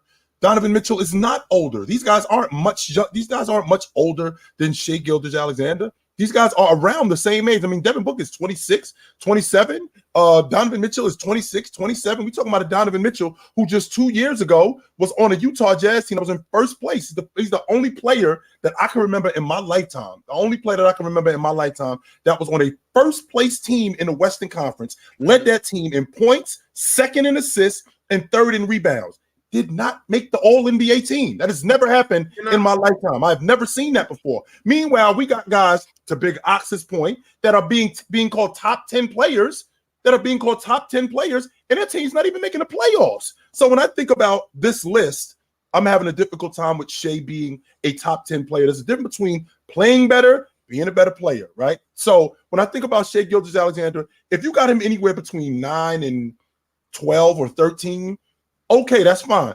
I don't think he did more than Devin Booker. I don't think he did more than Donovan Mitchell. The issue that I'm having is Luka ahead of Jason Tatum. I got Jason Tatum ahead of Luka. Yes, I do. I think Luka clears Jason Tatum. I got Jason Tatum as a top 5 player. Yes, I do. I feel like Jason Tatum has improved every year, and every year that he's improved, that team is improved. Now, we're talking about this season. I think he's the league MVP this season coming in, and I think the Boston Celtics are going to win the NBA championship. But with that being said, his game, the Boston Celtics have benefited from his game. People will tell me that Luka, he's better if you put Jason Tatum in that situation. If you put Jason Tatum in the situation Luka is in, then he wouldn't be as good. Well, they would build that team different. They'd build that team around Jason Tatum's skill set, just like Dallas built that team around Luka's skill set. And then if you put Luka in Boston, they wouldn't build that team. It wouldn't be Marcus Smart and Jalen Brown. They would build that team around him because he wouldn't have to be responsible for everybody else's offense like that. I think that those two things are completely different. Plus, when I think about Jason Tatum, I still feel like his ceiling is higher than Luka. I don't think Luka has gotten to his ceiling yet. I don't think that, but I still think that Jason Tatum's ceiling is higher considering he came in not as polished as Luka. I feel like Luka was really polished when he came in, already playing at the pro game in the Euro League. And on top of that, he hasn't improved mightily. I think he has improved, but not to the rate that Jason Tatum. I mean, 2 years ago, nobody had the conversation about Jason Tatum being the league MVP, except for this one right here, who I felt like he'd be in that conversation. And now this is where we are. And I feel like, again, once he gets that mid-range in his game, he's a top 3 player for the next 8 years. I feel like he's jumped Luka, and I don't feel like he's jumped him like this. I still feel like it's like that. I think ESPN is doing this list. One, there's no consistency with how they're doing it. Some guys is narrative, some guys is a legacy, some guys is genuinely how good they are, and other guys is based off the season they had. A guy like SGA, he's at where he's at on that list because that's the type of season he had last year. A guy like Luka, who I don't know if people remember, he's coming off of a 32-9-8 season. I don't know on what planet you live on where a guy, damn the wins. This list has nothing to do with wins because the guy that just won Finals MVP and a championship isn't the best player. So winning obviously is not what matters going into this list. It's about narrative. It's about what agendas they want to push. It's about the season I just had. There's no way a guy. The MVP is the 3rd best player on the list. There's no way a guy that had a 32-9-8 season is not top 5. If you're basing it off seasons, which I think that's what they're doing. That's the only way you can have Westbrook 94. Westbrook is 94 on the list. And if we're doing that, then how are we leaving out a guy that was 39-5? How are we leaving him out? On a team that was just in it, how are we leaving that dude out who had a career year, who was just in the NBA championship the year before and back in the Eastern Conference championship the next year? Now, I understand your logic about narrative, but when you're talking about a guy improving, when you're talking about guys improving, Damo, I mean, Jason Tatum has improved. I think Jason Tatum is 100% of the conversation to be a top 5 player. He's in the conversation. Tatum is at 6, correct? Yeah, he's and the player between Luka and Tatum, is it not Stephen Curry? I disagree, buddy. I think he's improved as a finisher. I think you're wrong on that one, buddy. I think he has improved. I think Jason Tatum has improved as a finisher. 100%, I believe that.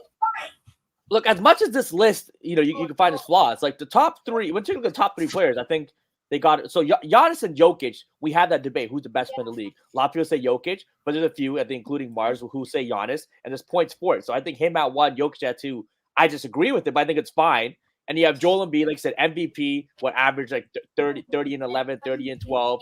He's at 3. I put Luka over him, but it's not egregious again. So those 4 are fine with. At 5, you have Steph Curry. Could you put Tatum there? Sure. I'm still taking Steph over Tatum, but Tatum's right at 6. All right, so that's cool. And at 7, you have Kevin Durant. When healthy, Kevin Durant, to me, is still the best scorer in the NBA. So at 7, I don't. We gotta stop this when healthy logic, man. We've already been over this. We gotta stop that, yo, because what we're doing now, this is what we're doing, Jalen. We're hampering and we're slowing down other guys to keep these guys who aren't healthy, to keep these guys in the system when these other guys are improving. And the fact that they're younger, we're holding them back, and that shouldn't happen, man. That should not happen. We can't keep saying Kawhi Leonard when he's healthy. We can't keep saying KD when he's healthy. We can't keep saying James when he's healthy. These dudes are not healthy. Meanwhile, SGA is healthy. Meanwhile, Devin Booker is healthy. Meanwhile, these guys are healthy and they're playing. And because they're playing and they're playing at a high level, I don't want to hold these guys back because these other guys have been awesome for a long time. I don't want to do that. No. Chill. Even if we're talking about that though, chill. I do get that they'll miss some games, but when they're playing, like playing wise, when you look at them play, Kawhi last year in the playoffs, undoubtedly a top 10 player in the league, possibly top 5. He dominated KD. Ron, 2 games he played. But those two games, he was a top 10 player in the NBA, hands down. Kawhi was better than Kevin Durant in that series. What Kawhi did in that series was better than what Jason Tatum did in the playoffs. What Kawhi was dominating while he was playing. So I'm saying you got, and even Kevin Durant, he played a majority of last year. He didn't just miss every game. When Kevin Durant played, he was a top 10 player in the NBA, even in the playoffs. When he played, but again, Ron, what are we talking about here with a guy in Kevin Durant? We're talking about a guy who over the last couple of years, last 3 or 4 years, has consistently broken down.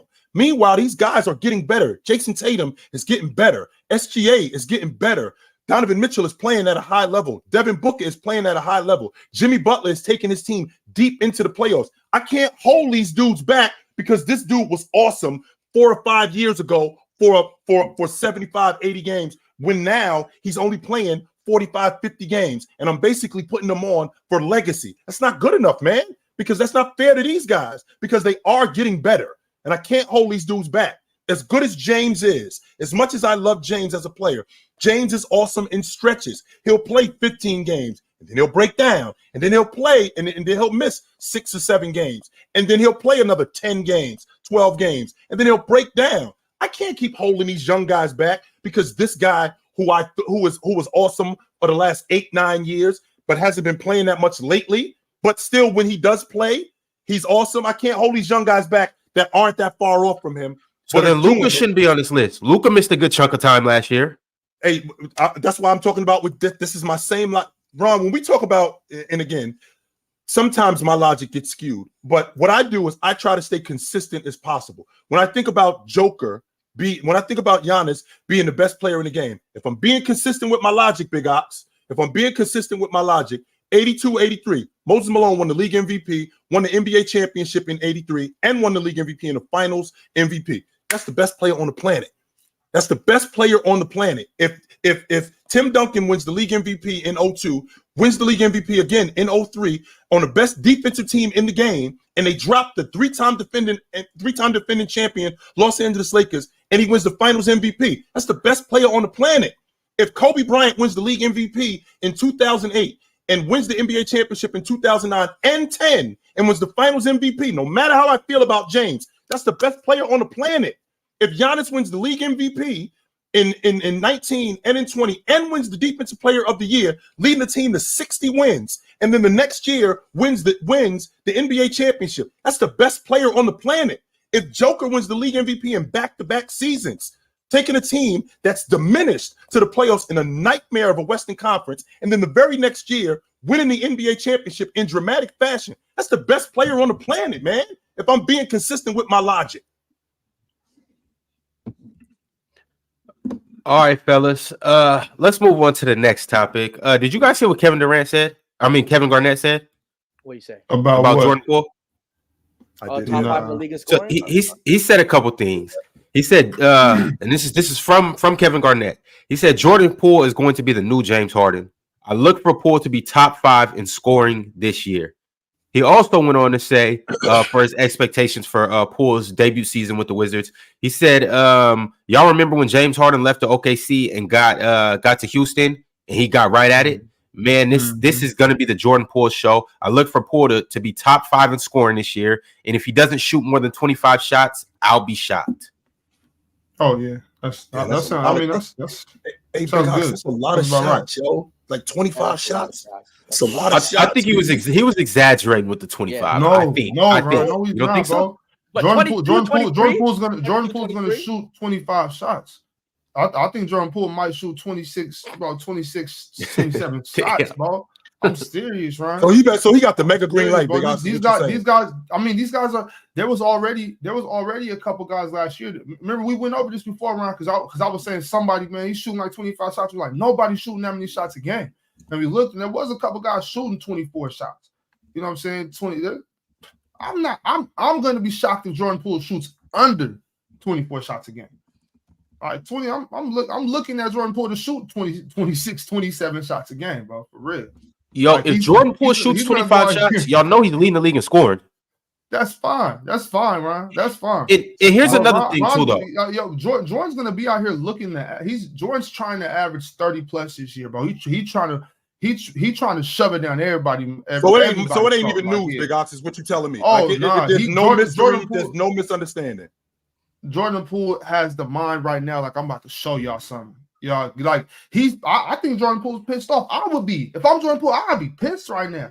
If I had the game, if I was blessed with that type of game, which obviously I wasn't, if I was blessed with Jordan Poole's ability to do all that, I would be this year, like, you know, I'm telling my mom, telling my brother, I'm telling everybody every day. I'm averaging, I'm gonna average the been averaged in the NBA. Shit. That's what type of time I'm on if I'm Jordan Poole right now. Like, nah, bro, I'm killing everything walking. I'm shooting the ball. I'm shooting until I break it. Coach, if you don't want me to shoot, put me on the bench.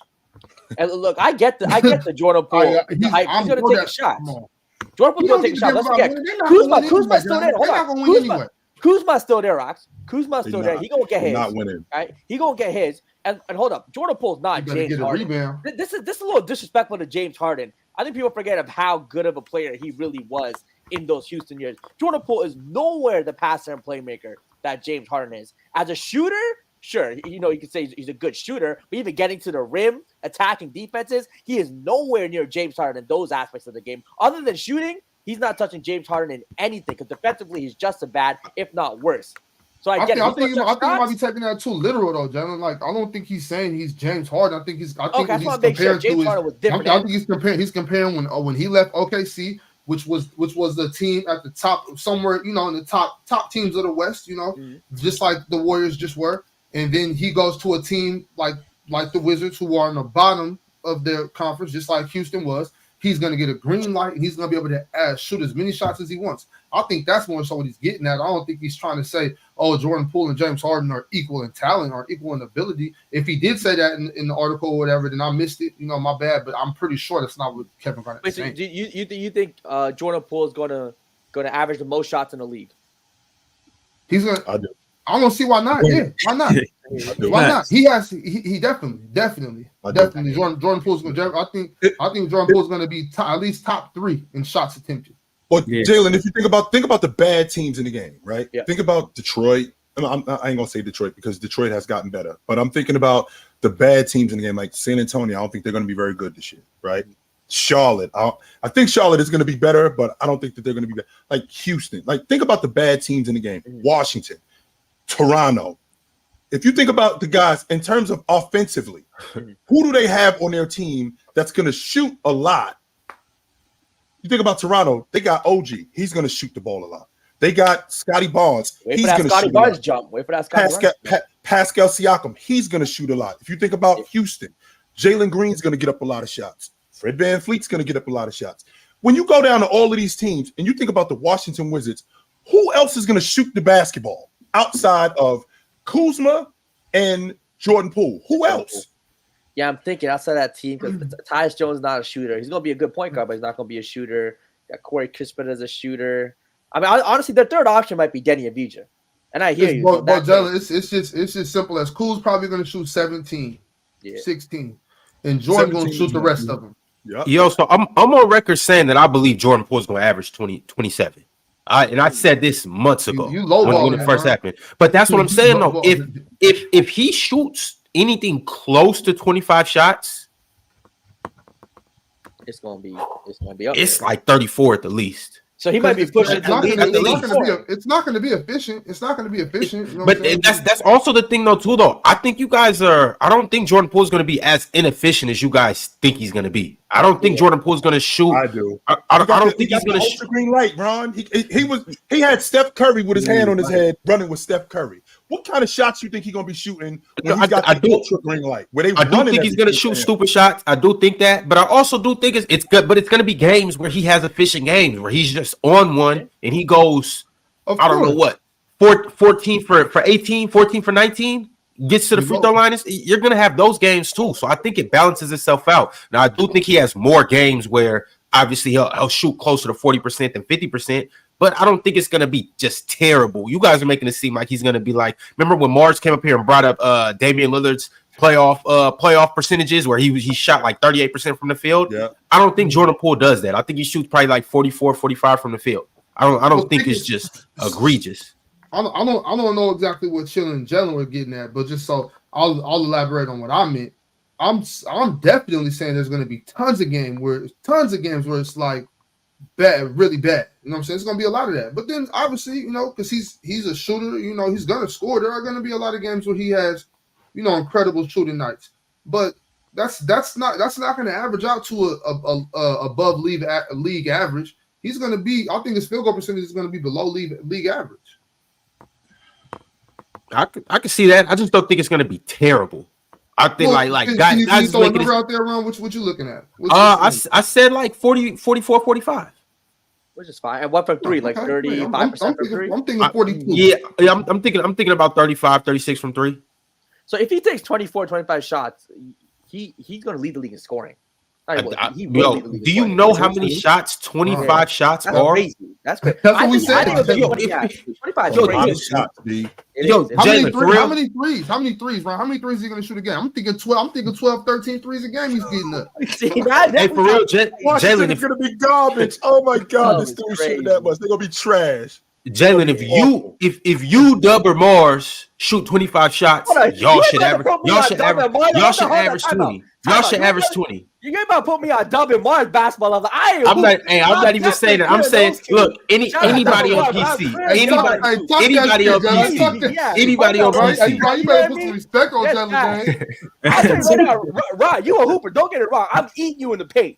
You getting destroyed in the paint when I'm inside. How tall are you? Dylan, how tall are you? I'm 11, big boy, baby. What are you, 6'3"? Hold on, what are you, 6'3"?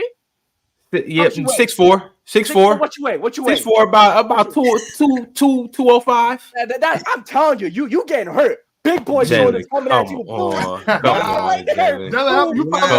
much you weigh? I'm about like 220, but you know, we 220. That's Barry Sanders. Bro, that is. I'm telling you, bro, your chest gonna be hurting. You better make an ice pack. Hey, I didn't bang with the toughest of them in the paint, bro. I'm good. Hey, I'm good in the paint. I'm cool in the paint. We gonna see. We gonna see. Go ahead. Yeah, but like I said though, if anybody who shoots 25 shots can easily average 20. So I'm like, if Jordan Poole shooting 25 shots, I expect him to average 30. Mm-hmm. I mean, that's fair. 25 shots, you better average 30. Even if you're below at 25 shots, you better average 30. I can't tell you what up, Breezy. I can't tell you how I would feel winner, but I will tell you this: I would be surprised if the Wizards end up in the playoffs. I would be I can't tell you how I would feel about it, but I would be like, going to the playoffs. What? The playoffs? Because that's what winner just asked me. How would you feel if the Wizards somehow ended up in the play-in or right outside? I would be surprised. I can't tell you how I would feel totally, but I would be surprised. Hey, I'm gonna tell you what the Wizards' X factor is, though. I mean, it's obviously Kuz and Jordan Poole have to shoot a good percentage, better than what I'm even projecting. But their X factor for them to do anything. Ron, are we coming up with scenarios? No. We're not coming up with scenarios. And I'm not even saying to make the playoffs. I'm just saying to be better than expected. Okay. Tyus Jones has to really ball out. And I think he actually has a little bit of action at Most Improved Player of the Year award. I think Tyus can come out and average 18 and 8. I don't think that's crazy for him. If he comes out and does that, They might be a little better than expected. Hey, Ron, did everybody give their MIP predictions, or you only ask the guests? Nah, let's get into that right now. Okay. Well, because I wanted to say I definitely had Tyus on my list just because I think he could get.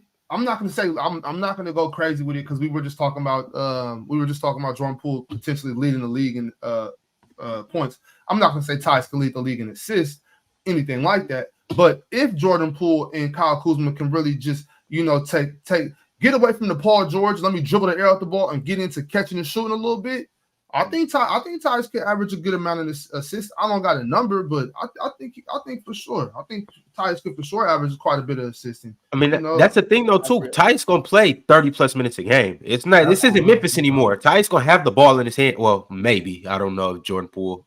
His strength is efficiency, right? Tyus Jones. Yeah. But with limited minutes though. But true. That's true. But That's I mean, true. that's why he did. He got in the starting role over there, right? Mm-hmm. Well, I mean, honestly, I pulled up. I was listening to y'all, and I'm be honest with you. We did that. You see how y'all talking about basketball and playing each other like that. You know what I'm saying? We did that with my podcast. We, you know what I mean? On the off season, they wouldn't let it go that I was talking heavy about how the Nets swept the Knicks. So they was like, let's play real basketball in real life. So we did that. So for one, I want to see Jalen versus Ron. I don't know how y'all will set that up. And how y'all Ron's gonna beat me. Yo, we gonna make it work. He gonna make it work though. Hey, listen, worry about Dubbin Morris. Hey, stay in your height bracket, all right? Hold up. You saw what J-Rob did to Bama? I'm doing that to Double Mars times 2. You better stop. I'm telling you. Listen, like I got a lot for Double Mars, but too little. I'm a fan. Like, I'm a big fan of y'all too. You know what I'm saying? I asked Big Ox. He said he played basketball with Ron. I seen Chill. I was telling him the other day, I seen him hit him with the cross and midi. I was like, oh shit. I'm saying Chill go hoop for real. You know what I'm saying? Like, he ain't got that hoops in his name for nothing. So shout out to Chill Town Hoops. But I was hooping, man. We play like 1-on-1s, 2-on-2s, 3-on-3s, 4-on-4s, 5-on-5s. The next year, if we do it next summer, it'll be the 3rd annual KVN Who Run the City, the podcast. You know what I'm saying? So we'll play each other in games in real life. So, I hear y'all be talking, and y'all be talking heavy, y'all be talking spicy. So as a fan, if I could ever see y'all play versus each other, I'm just saying I won't want to see that. That's it coming soon, Brizzy. Me and Ron finna be on the court for a week straight, starting on the 17th. So it's coming soon. He ain't gonna let me put the cameras out, but it's all good. Nah, we're not doing that. I can't embarrass you in front of all these. I'm gonna press Ron to run the live stream for a quick 1-on-1 to 11 1s and 2s. You know what I'm saying? We out there. We'll see. Bro, you see what happened like when tickets and you missed that one layup. You see how now it's a misconception among the PC community. And notice I said misconception that you can't make layups. Now they think you a shooter because Children came up here and gassed you for shooting a couple threes over PC weekend. It was on tape. I ain't gassing them. We're talking about it. Like I'm just running my mouth. It's on tape. We got Big Ox on tape cracking the long ball. Yeah, see now they think you Dirk and you fall from that. Anyways, we can move on. I see Ox in the gym on the Instagram too. He be in the gym. He throw up a little J. Because pull up J. I seen that. Hey, Jalen, I feel like Larry Bird. Yo, can I just say something? He get your co-star now. He Larry Bird. That's all I'm saying. Yo, shout to you. I just wanted to say, for one, shout to Chill. When I went to your show, I took that clip where you said that you first guy you bought into was Dominique. I sent it to Dominique in a tweet. So hopefully he holler at you. You know what I'm saying? So dope. Nick my guy. Love me some Dominique Wilkins, B. Yes, I did. Love me some Nick.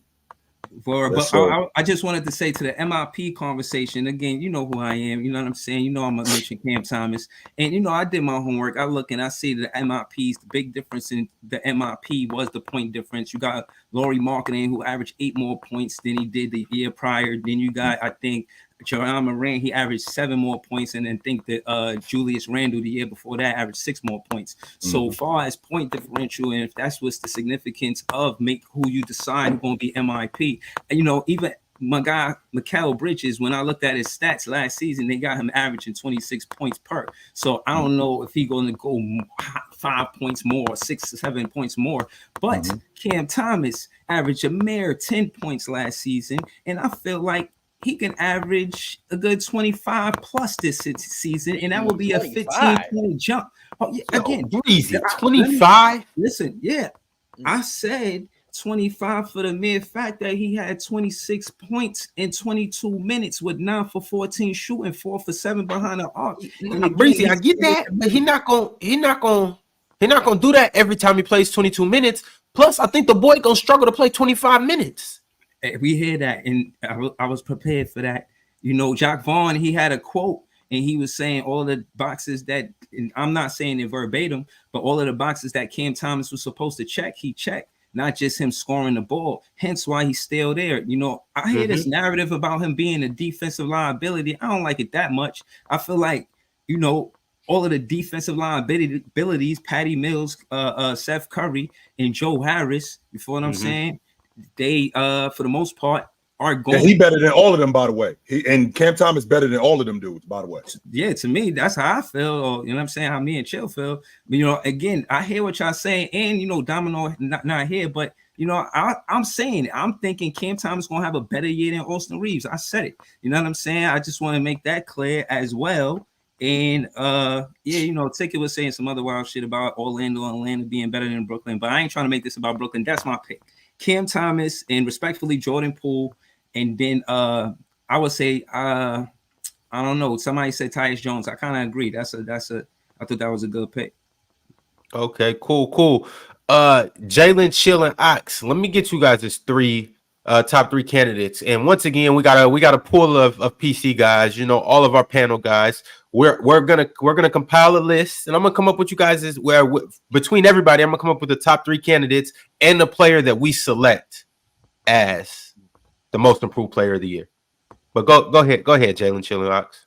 Yeah, so I think the one guy no one's mentioned for me, you know, I don't think it's a homer pick. I generally believe this is Scotty Barnes, and that's a guy we've been kind of waiting for him to take the next jump. I think with Bambly gone now, he's the clear second scorer on this team. I think OG is definitely more of a third guy. I think Scotty Barnes can get to the basket better, create his own shot. And I think with him, I mean, what Ox said earlier, sometimes it's about having the opportunity. And they're going to focus on getting the ball more in his hands. Siakam possibly being on the trade block or leaving the Raptors.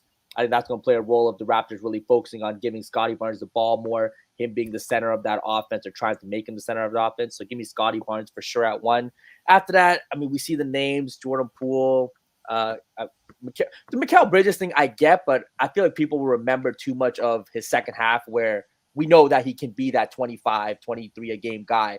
If he does that for a whole season, is it as surprising for the most improved? So I don't see him. After Scotty, I'm trying to think of my second guy for most improved. Was mediocre last year. Next, man. And you don't have to be, by the way, Jalen, you don't have to be mediocre. You could be good and then just take the jump. I mean, that's happened. That's definitely happened. I see what you're saying. So say like a 20-point guy who may become like a 28 guy, you know, or take the SGA. Ja did that. Yeah. Ja did it. Yeah, Ja did that. I'm sure that he's that guy. I mean, Halliburton's already 20 and 11, or 20. I don't think he's taking that big jump. I'll tell you who it is, John. Especially since we already talked about Tyus, so I'll choose a different three. I'm gonna go first with Jalen Green. I'm gonna go with Jalen Green because I think Fred VanVleet can make the game easier for Jalen. I think he'll be able to get better looks, cleaner looks. His efficiency will go up. They, you know what I'm saying, they'll compete for a playing spot.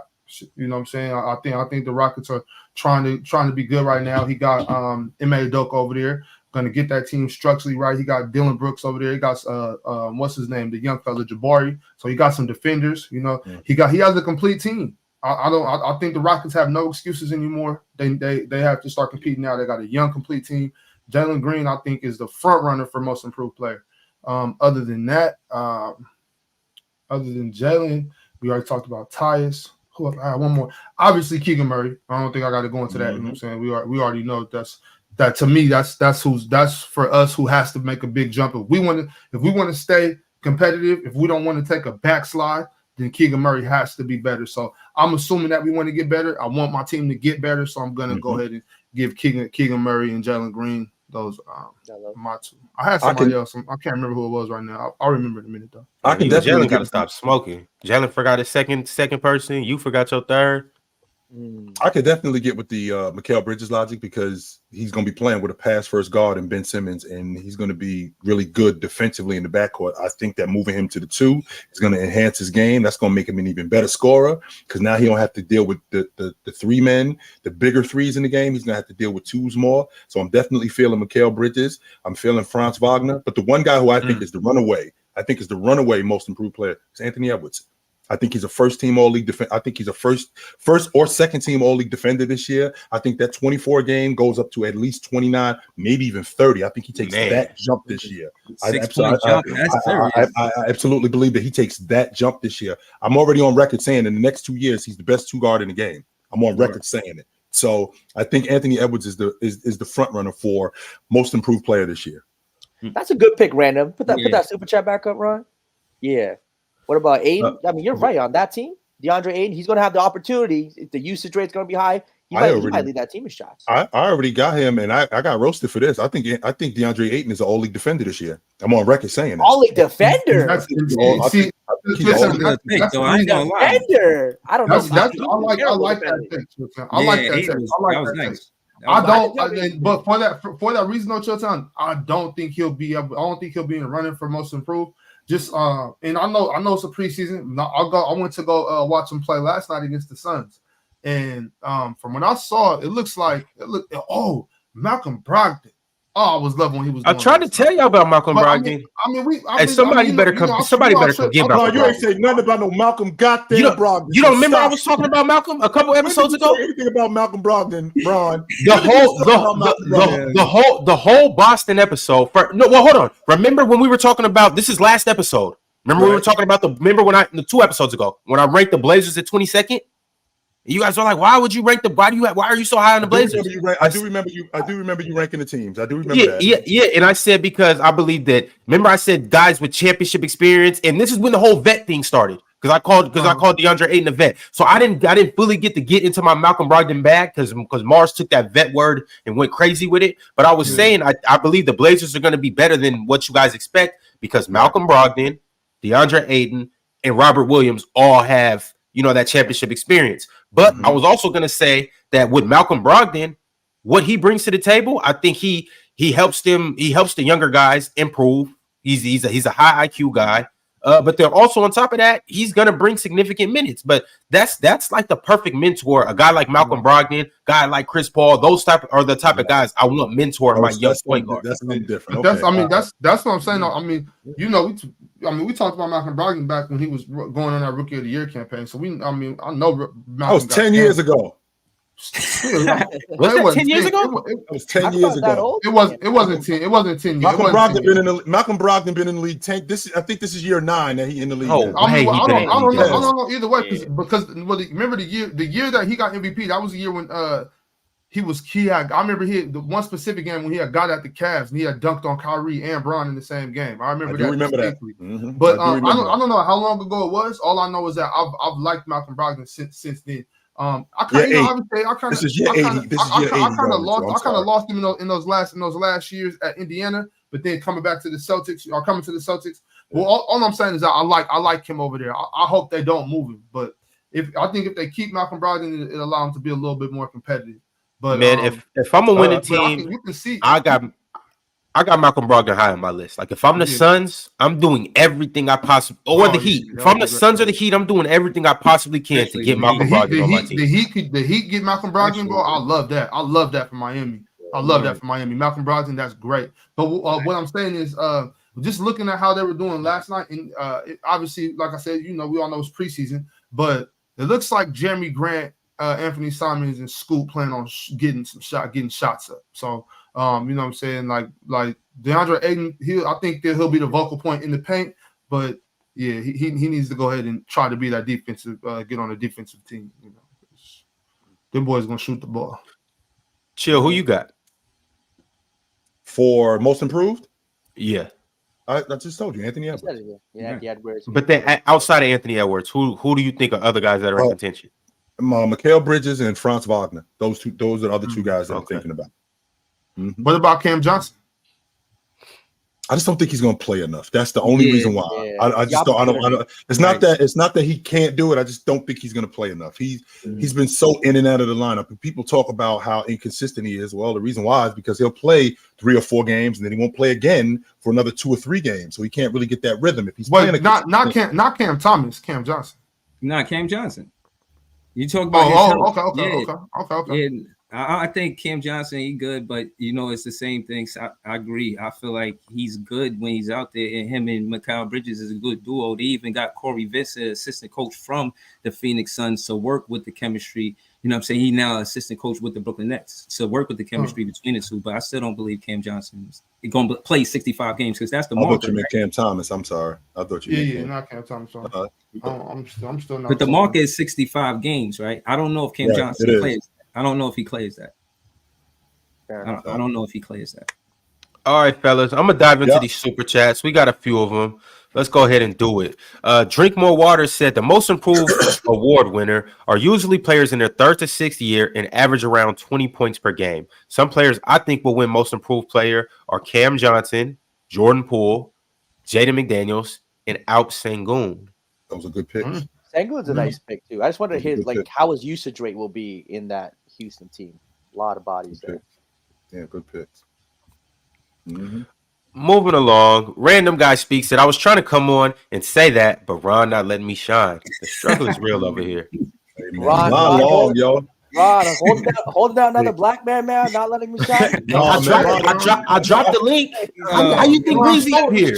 Ron, show a young brother love, Ron. Yo, listen. Ron's crazy. Keeping your own breath. Breezy just fell out of the sky on the show. That's what I'm saying.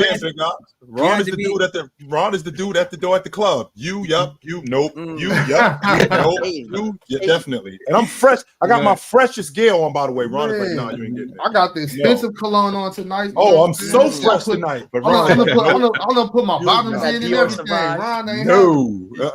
Yo, Randall, if you got your bottom grill in, if you got your best attire on, and I ain't let you in today, my bad, bro. If that was your best take, and I didn't let you get it off, I got the bottoms in. I got some fresh to death, big ox. Nope. Smelling good. No, Ron, like you definitely not. No, not you. Ladarius Munford said, question, Ron, if we are predicting Poole is going from 15 shots a game to 25 plus and Cool's average 18 shots, how is Ty averaging 17 points, my guy?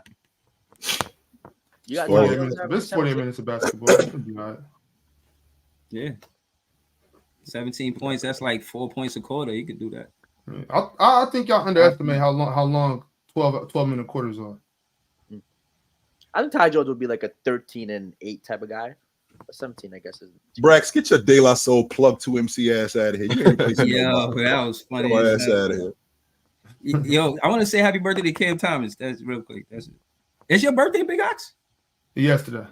Oh, all right. Happy belated birthday. Appreciate it. Yeah, Cam Thomas, it's Libra season. Dirt TV said, one for Bob, Ron, and Chill. Who's the best b-ball player from your town that didn't make it? Dude named Darryl Wilson. I never seen nobody like this. His name was Darryl Wilson. He's the best basketball player that I've seen that didn't play in the NBA. Do you know why he didn't make it? Just he never. Darryl was in the streets a lot, but we want to talk about a dude who made me get my game together. He was older than me. He was like 3 or 4 years older than me, but man, I had to get my shit together when I played on the court with him because he was the best, man. Darryl Wilson. Is there anything like that? I don't think he ever played at. I don't think he ever played at the Rucker, but in Jersey City, we had this court called Baby Ruckers, and he was Baby the Ruckers. king. They called it Baby Ruckers. They called it Baby Ruckers, and he was the king of that court. Oh my goodness! I don't care who came to Jersey City. He kicked every last one of their asses. He was fantastic. Wow, Baby Ruckers. That's I learned that. I learned something new today. If that means didn't really like playing the NBA, because if you ask me, he still made it. But if we're gonna say NBA, then I'm gonna have to go obviously easy Kevin Galloway. I knew you were going there. Easy K, it's easy K Jeter. That's the dude. He was average. He was two years ahead of me. Averaged a triple double his junior year. 6'8" point guard. You know what I'm saying? Crazy. Dopest dude I ever seen. What about him? What happened to him? He played overseas. He just went back.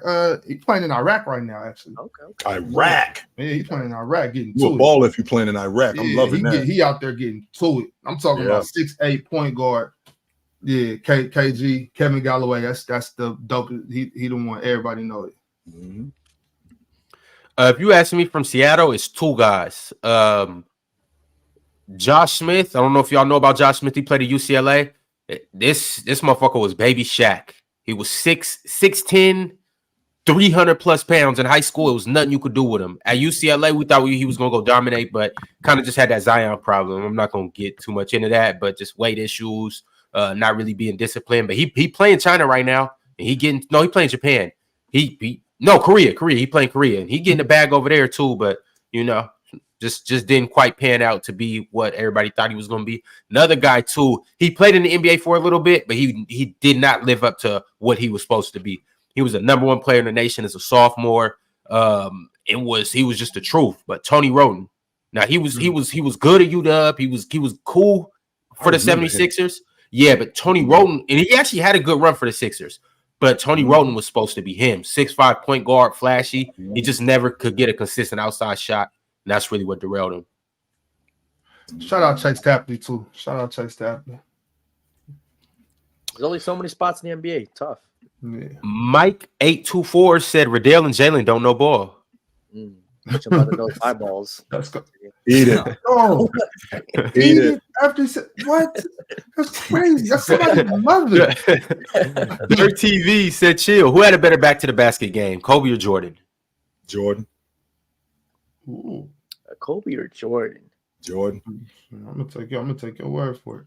Yeah, I feel like I don't know if I've seen enough of Jordan to Jordan's back to the basket game. Because early on he didn't have that. When did he really add the back to the basket game? Oh, he absolutely had it early on. Yes, he did. I don't think he was using it a lot though. Because I'm watching when that doesn't mean he didn't have it. Yeah, okay, he didn't have it, and he was using it. More of it. That Olajuwon head and shoulder fake. Where you think Jordan got it from? He got it from. Do y'all remember just being outside on your hoop court and back to the basket and doing this joint over and over, trying to come with that fadeaway, trying to be Jordan? Bob, no, they don't remember that. No, they don't remember that.